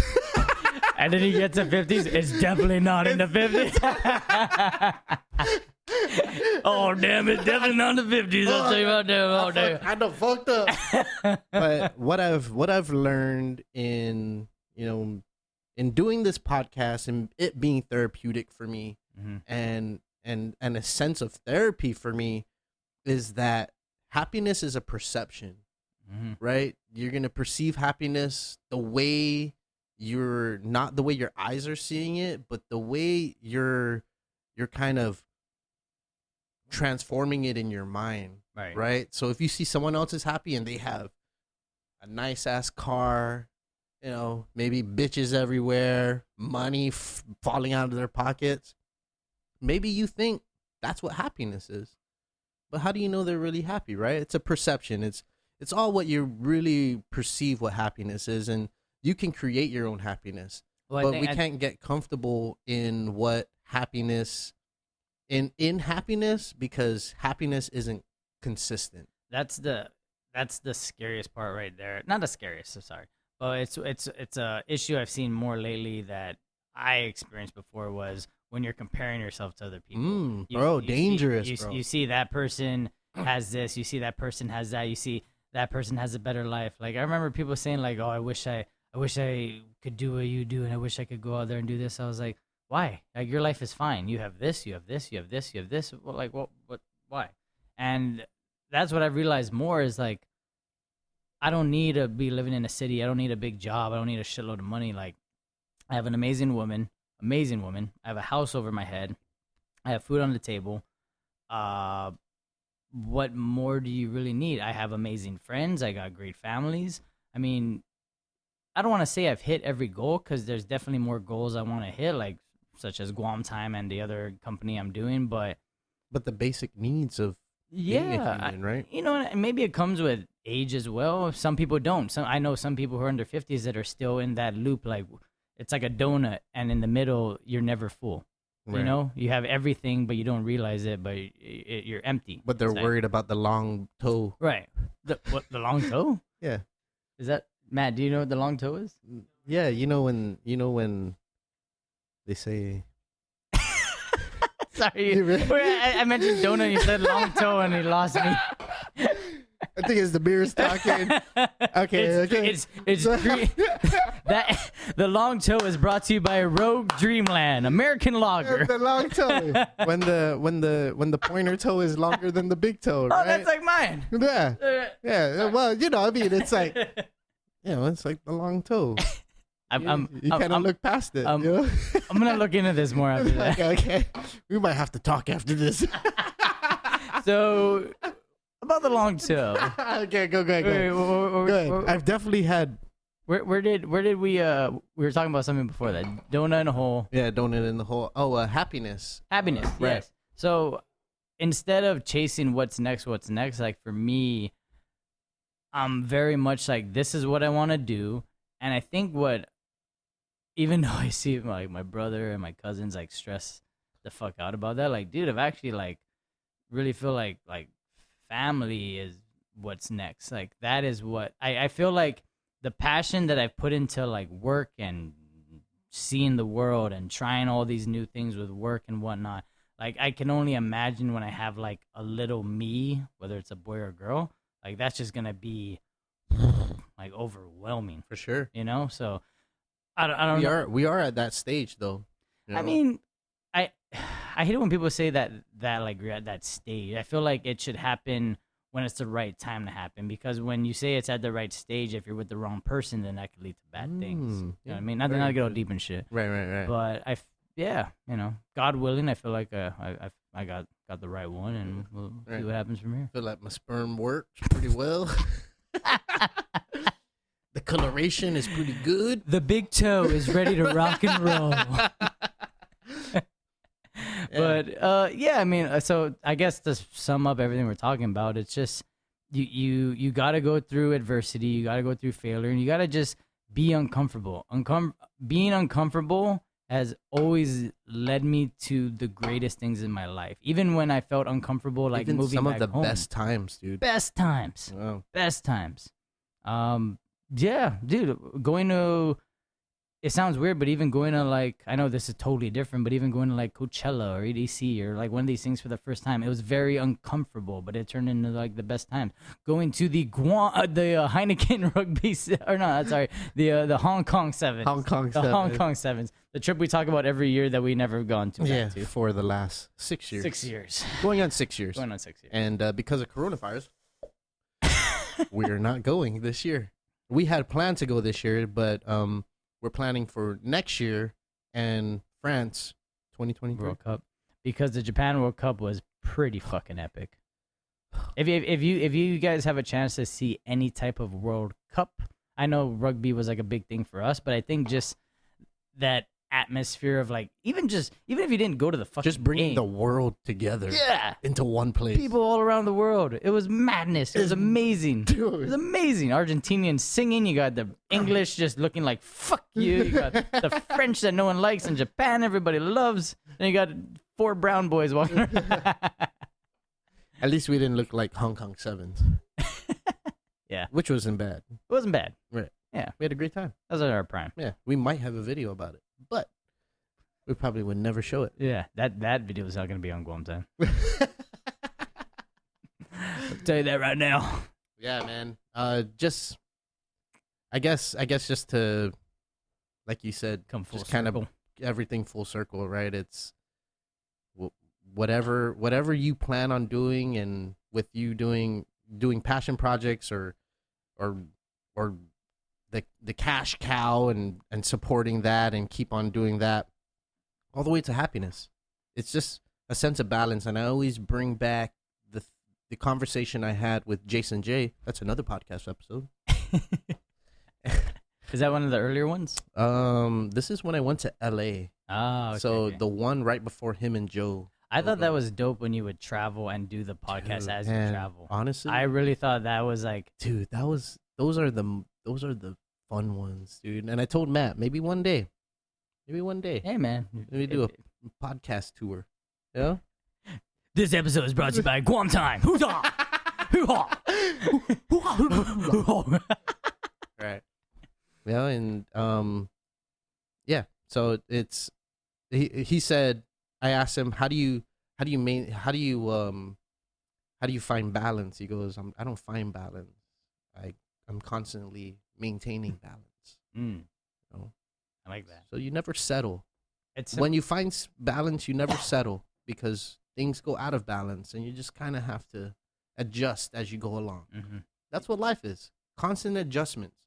You know, if it doesn't make you happy, shit, change it. Yeah. Oh, love makes you do crazy things. But if it's not making you happy, fucking change it.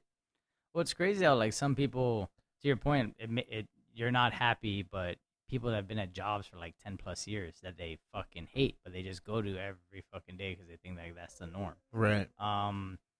It's a little different from that, but what you said that Jason J said, it's similar to what you told me, and I don't know if you realize this, but you kind of mentioned it to me when I was at one of those really fucking dark times in my life, and it sticks with me to this day. When you said, "Don't go looking for happiness, let happiness come to you," and I truly believe in that now, because before I went to the Bay, and even in the Bay, if there was ever a time where I was down, I would go. I didn't look at it then, but I look at it now as like distractions. I would fill up my days. I would go on hikes. There was times I went on hikes and shows just because I loved doing both of those. But there's the reasons why I did so many was because there was times in between where I filled it up just to distract me. You know what I mean? Right. Makes sense.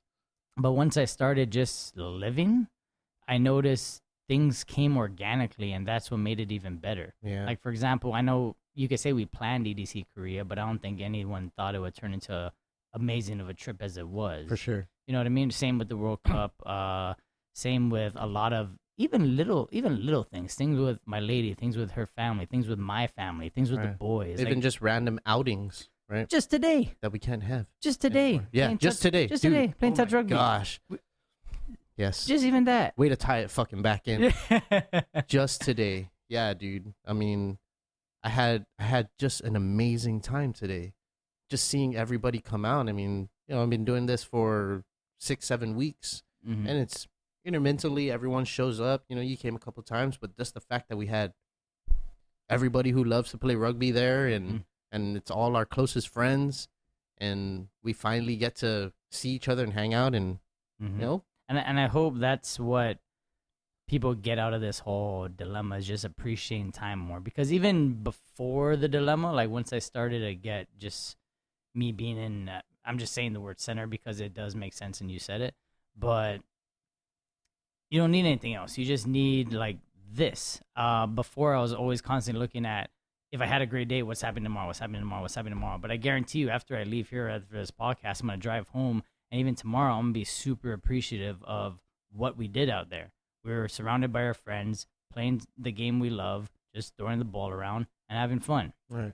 You know, the other day, laying on the couch with my lady, just enjoying time together. The day last week, having fun cleaning my mom's house with my brother. Once a week, going on a run with my mom. Like, I leave each of these what seems like normal experiences, I leave it with way more appreciation than I did a year ago, let alone 6 months ago. Man, for sure, dude.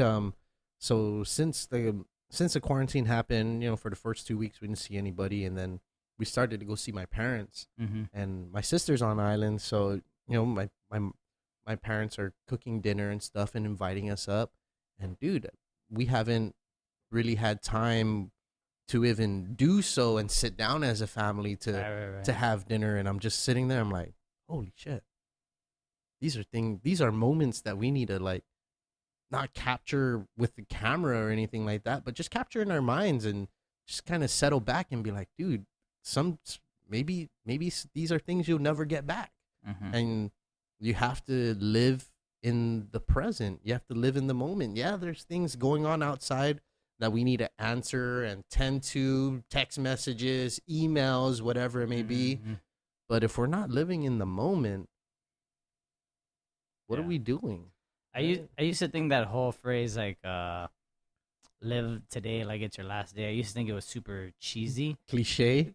Dude, cliches are starting to make all the sense to me these days. It's cliche. I used to think it was cliche because I thought when it says live today like your last day, oh, I gotta go fucking skydiving. Oh, I gotta go travel here. Oh, I gotta do this. No, it's like you just be fucking appreciative of like the little things and try not to make the bullshit stress you out.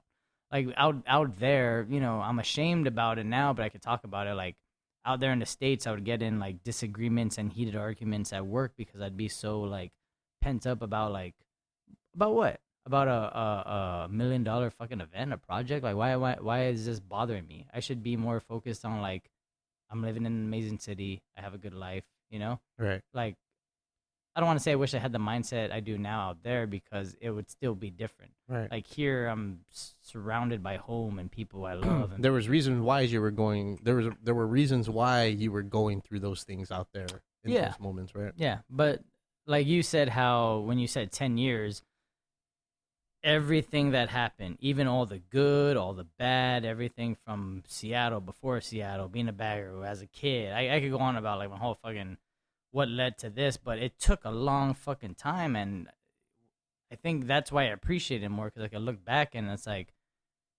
I can see all the down times, the good times, and it all happened for a reason. Something I started doing 2.5 years ago, maybe a year into when I was in the Bay. One of my good buddies, I noticed I was hanging out at his house and he started just writing in a fucking notebook, and I was like, "You journaling?" He's like, "Yeah." I was like, "Oh." To me, I always thought journaling was kind of weird, like for kids. I'm like, "What do you like? Like, do you do this every day?" He's like, "No, like once a week, once a month. I honestly, I just do it when I have like a thought, or if I have a good day, or if I have a bad day, or I have something. Like, I just do it when I feel like it." And I was like, "Oh, that's pretty cool." So I started it, and what I've noticed is if I ever get to a point where I don't want to say funk, but if I ever get to a point where I hit a roadblock, or if I know I said something wrong, I reacted differently, or I flipped through this and I'm actually able to connect the dots of how I could improve moving forward, or this makes sense of why I acted like that. So again, if journaling or therapy or whatever isn't your thing, you can still find something. Your outlet could be working out. It could be a podcast. It could be whatever. Key, bro. Outlet. You need to have an outlet. Yeah. Yeah. Yeah, and there's people who possibly are in relationships and they hate each other because they're fucking together all the time and they don't have their own outlets to sort of separate themselves from being with each other all the time, right? How many people do you see hate each other, right? It's like, fuck, why do you hate each other? It's like, oh, because you spend 24/7 with each other, right? Yeah. Well, that's the other thing that might be on another spectrum. That would be on episode 300. No, but even if you live together, like to your point, it doesn't mean you don't love the person, but you still have to have a life, you and her, or him and him, her and her, whatever whatever you do. Or it's not the same thing. You have to have your own little life outside of that. That doesn't mean you don't love that person. That doesn't mean you don't want to spend your life with that person. Right. But you have to have that part away from each other in order to, when you come back, like, let me give an example. when we went to the World Cup, it was an amazing trip. We had a blast with the boys. I loved it. But I gotta say, with the day we got back, Guam, I was so happy to see Marie. Like I appreciated that even more because I was away from her, And we had like our guy time. We saw rugby and all that shit. Yeah. But then when you saw, your lady, you appreciate it more, Right. Just like this whole COVID, you see your friends more, you appreciate it more. Yeah. And some of our friends that we saw today, it's Haven't seen them in been a while. a month. I haven't seen my fucking cousins, Eddie and Vinny. Yeah. Like my brothers. Yeah. I haven't seen them in months. I even saw Vinny. I was like, "You lost some weight, dude. What the hell? What have you been doing all quarantine?" Take care of 3 kids. Yeah, I thought people were supposed to be getting fat during this time. You got skinny, dude. You look good. Yeah, hey, Vinny, you look good, bro. Eddie, you too, man. Yeah, and just looking around, we had a circle going on, and I was like, damn, this is badass. It seemed like the old Paratoto days when we'd meet up and just play touch. Dude. That's what it felt like because you had like everybody there. Valena was still fast. Everybody still got it, man. For a bunch of 30-years-olds. We still got I don't want to play tackle, but we still got it. We had to show the 19-year-old D1 player. I could tap and go pretty fast. I'm just kidding. She's way better than I could ever be. Yeah. Boo, I'm sure you guys know Boo's sister is D1 at Dartmouth, yeah. Dartmouth. Yeah, so she plays NCAA D1 rugby, it's pretty dope. And all I've been doing for the last 6-7 weeks is training with her, so I'm pretty rugby fit. I've been doing jiu-jitsu over the last year. Pretty fit and sexy. It's gonna go on my Instagram. I'm about to post my abs on Instagram. Right after I Photoshop. Right before I eat and right after I take a piss in the morning. It's sad, but it's true. It's true. It's true. Those are the lengths you need to go. But and I'm appreciative, and I'm just glad that we're able to spend this time. And dude, man, like my sister, I watched her grow up, being able to see her play rugby over the last couple of years.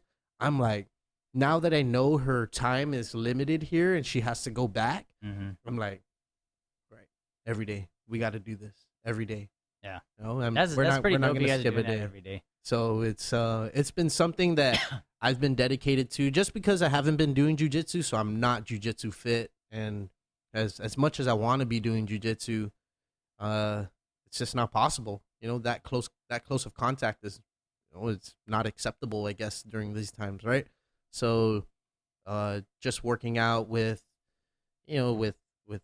my sister, and then our friends who live in the same complex as us, and then inviting our other close friends, mind you, close friends. We are all close. Whoa, did you just? Oh, I just stopped. Sorry. Oh God, we've been on too long. I better go. Wait, let me just spray this. Spray that in your mouth. No, it's like, it's really nice to be able to sort of like open things up now. And when I saw everyone come together, I was like, whoa, dude. Yeah. And just going back to my sister, it's like, all right, spend as much time, appreciate the moments you have. Yeah. Because, man, we never know now, dude. All of a sudden you're in the hospital dying. Well, it doesn't even have to be COVID, and it doesn't. That's the thing. You could, like, I don't want to get too deep, but I know people who completely healthy, perfectly fine, nothing wrong, and then just like that, like either they had a stroke, they had a heart attack, they had something, they had cancer that they never knew, and then they were gone. Right. And like, for sure, ever since that happened to someone that was in my family, and I told Marie this, and I've told I think I told Chris this, but I definitely told Marie this, but that's why I feel like I appreciate every time, like when I say bye to my mom after we run 6 to 8 miles, when I say bye to Marie just because I'm going to work, when I say even just seeing the boys out there, like I've always been close to Eddie and Vinny, but like hugging them before I leave, just because like you never fucking know. Right. You never fucking know. Yeah. Life's too short. Yeah, and COVID's kind of taking away this closeness that we want to be. Yeah. And I guess culture, right? It's culture to want to be close to the people who you care about and who you love, right? I hope the amen never goes away. That is that's one of the, I don't want to say the strongest part, but that's one of the. I've been throwing blow kisses for quite a while already. Corona. It's fucking blow kiss, bro. I mean, yeah, I mean, hopefully it doesn't go away. I mean, it is an integral part of what our culture is. Yeah. But they say, I guess it is what it is. As Max, people throw it around, but let's not sugarcoat it. Give all the credit where credit's due. That term came from Max motherfucking Holloway. I feel like it did. Max Holloway, every time, hey man, it is what it is. Dana White started saying it. Everybody started saying it. But it's insane. It just depends in the context that you use it, whether it's good or not. I mean, it doesn't work if like you steal something or you do drugs or like hey, what are you doing? Hey man, it is what it is. It is what it is, man. I'm here. Just let me do it. Context, everybody. Context is key. Context is key. You can't just listen. You can't listen to the later half of this podcast without listening to the beginning of this podcast, because everything we're talking about right now just won't make absolutely any sense. And if you didn't listen to the middle or the beginning, it is what it is. This was fun, man. Thanks for making time. I reached out to you because one, it's been a minute. I could honestly. It has, and I asked you, and remember when you first moved back, I was like, "You want to do podcast?" You're like, "I'm not ready." And remember I wasn't. And I wasn't. That was what, a year ago, almost a year. I'm actually, yeah. I moved back March 1st, so a little over a year ago. And when you asked me to do it, I was not ready. I was not in a good place. I was just not ready. But through therapy, through my Rock and Marie, through my family, through my good friends, the few people that actually knew. Most people don't fucking know. People just like assume. Yeah. People just assume I've been great this whole time, or people just think you see not me, but people on Instagram and they're doing great. You have no idea what people are going through. Right. So don't compare yourself. It's literally a snapshot of their thoughts and their moments, or whatever it may be, and how they want to describe it. And they might be fooled by that. Well, they might just be posting it because they need that feeling of likes and comments, and it might, sure. So, for sure. So, anyways, not to be more deep, but not to get any deeper than we are, because we're pretty deep. What'd you guys call it earlier? A blowhole? A blowhole. That was the sound. Whoever's tuning in right now has definitely not. How many you got on the IG? We got one more. Thank you for joining us. If you're on IG Live, Matt's managing it. So Matty man. So this is sort of our new concept here, and I like it. I hope I can bring people in. Maybe some episodes will wear masks, but definitely my closest friends. I trust them 100 and 1,000% to be around. I'm healthy. So and yeah. And you want to do any last words before we sign off here? Yeah, like we talked about earlier, one of the things I really wanted not push for a business sense, but really because this is my way of giving back, is Guam Time. So check out guamtime.net. Like we said, if you missed it in the podcast earlier, it's just your one-stop shop for everything happening in Guam, whether it's sports, music, health and wellness. If you want to live a healthy lifestyle, you want to know about what the upcoming races are. If you want to just know more about local artists and you're not living on Guam and you've heard about these musicians, go there, click on it. If you go to the page and you're not on it, but you want to promote an event or promote your music, just send an email to info@guamtime.net. Other than that, fuck, man. Thank you, Marie. Again, I know I've said that a lot of times, but she's my rock. Thank you, my brother, my family, Boo Dog, the boys. Shit, man. Life's good. I'm good. And I really hope, 50 years from now, we listen to this, that we're still good. I hope so. And the other thing I really hope is the whole journaling thing. Because I know I'm good right now, but let's say 5 years from now or 2 years from now, I'm back in a bad place, or God forbid something happens. I want to be able to listen to this and remind myself that you could easily get back to that, So same with all you guys, whether you're good or bad and whatever, just know that that's fucking life. Not everything is going to be all fucking rainbows and shit. You get through it, and then once you get through it, that's what makes you stronger, and that's what makes you, like, I don't know, just more content. You don't need more shit. So that was a long spiel, but I just want to thank everybody. Thank you, and Long's good. Long's good. this has been fun, man. This has been fun. That was fun.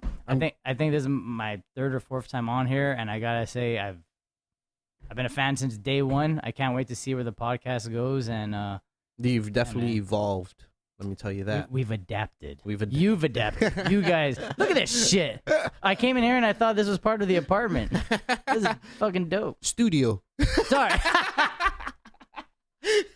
I gave it away. Oh, the Oh wait, they saw the kitchen in the the back. secret's out. It's the studio. Oh, it's an apartment in Arahan.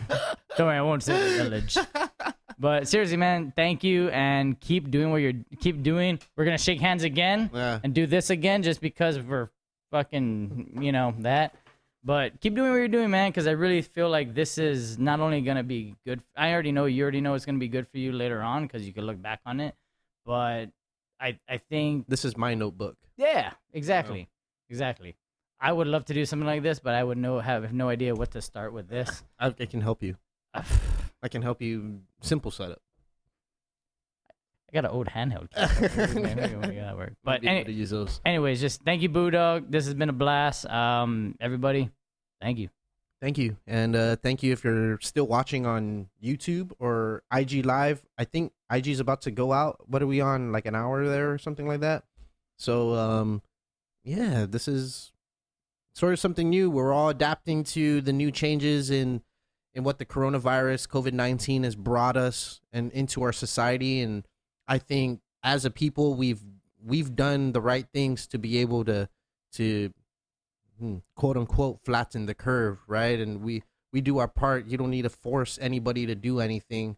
People understand, and we're all understanding people, and we just got to keep doing what we're doing, and we'll get through this. Yeah. And things will change, and like we've been talking about this whole episode, we'll adapt. So thank you for joining on this episode of the podcast. Until next time, peace out. And yeah, they can still hear us on the live stream for Instagram. So thank you for joining. If you're still there, go ahead and we'll wave here. And Matt, can you just put some waves there? Just click a couple waves there, and a wave emoji. thank you guys for joining. This shit's fun. I love live streaming, and most especially love having some of my closest friends. I love you too, bro. And we're not afraid of men. We're 30-year-old men. Fucking saying I love you to each other. I enjoy having some of my closest friends on this, and I I thoroughly enjoy having new people and people meeting new people on it. But just the fact that I can share stories and share conversations the way we share off the record and put it on record, so that maybe this is something that we can listen to. What, like I said, 50 years from now, we'll be 83. Like. Yeah. We were a bunch of dumbasses, but maybe we're on the right path. I don't know. Who knows? Well, even people that are like homies, when you meet up with them or with you can end the YouTube stream, bro, if you want. Yeah. Okay. Whether you're with a group of them, you still don't get this. Like, dude, this, like, even though we hung out like 2 weeks ago, this is the longest like one-on-one thorough conversation we've had, and that's why I think what you're doing is fucking dope, because this is what people don't do these days. Like, we did it growing up because there was no distractions, there was no whatever, Right. Nobody cared. We just talked, we hung out, we talked shit, Right. So yeah, man, Thank you, brother. that was fun. That was a blast. And if you're still watching Instagram Live, thank you for joining. If you've watched the whole thing, thank you. If you're just joining, cool. How many we have, Matt? Yeah, It is what it is. and I'm glad with that. Oh yeah, That's 8 eyes. Did you know that? I didn't think about that. Yeah, that's 8 eyes. That's enough for me. That's 4 souls. Yeah. I've always said all it takes is one person to watch. Yeah, and That's all you need. but even to what we said earlier, whether it's 4 or none, we're having a fucking good time. Yeah. I had a great time. Yeah. So if you had a good time, put some stars on there. And when I drop this podcast, rate and review the podcast. It'd be most beneficial for all of us in the end. So thank you so much for joining. Cheers. Hey guys, thanks so much for listening to this episode of the podcast with my friend Matt Sgro. Go and support Guam Time. It's going to be the most useful resource to do anything here on Guam. Events, sports, concerts, whatever it may be. You'll be able to find out when, where, and why it's happening on guamtime.net. Follow him on Facebook and Instagram. Also, don't forget to support the podcast non-monetarily on any of the podcast platforms where you can leave a rating and review. Please do. This is the best way to support the podcast. I don't want money. I don't want donations. I don't want anything. All I want is your time to rate and review the podcast. That's it. All right. Stay cool. Stay solid. And I'll see you later.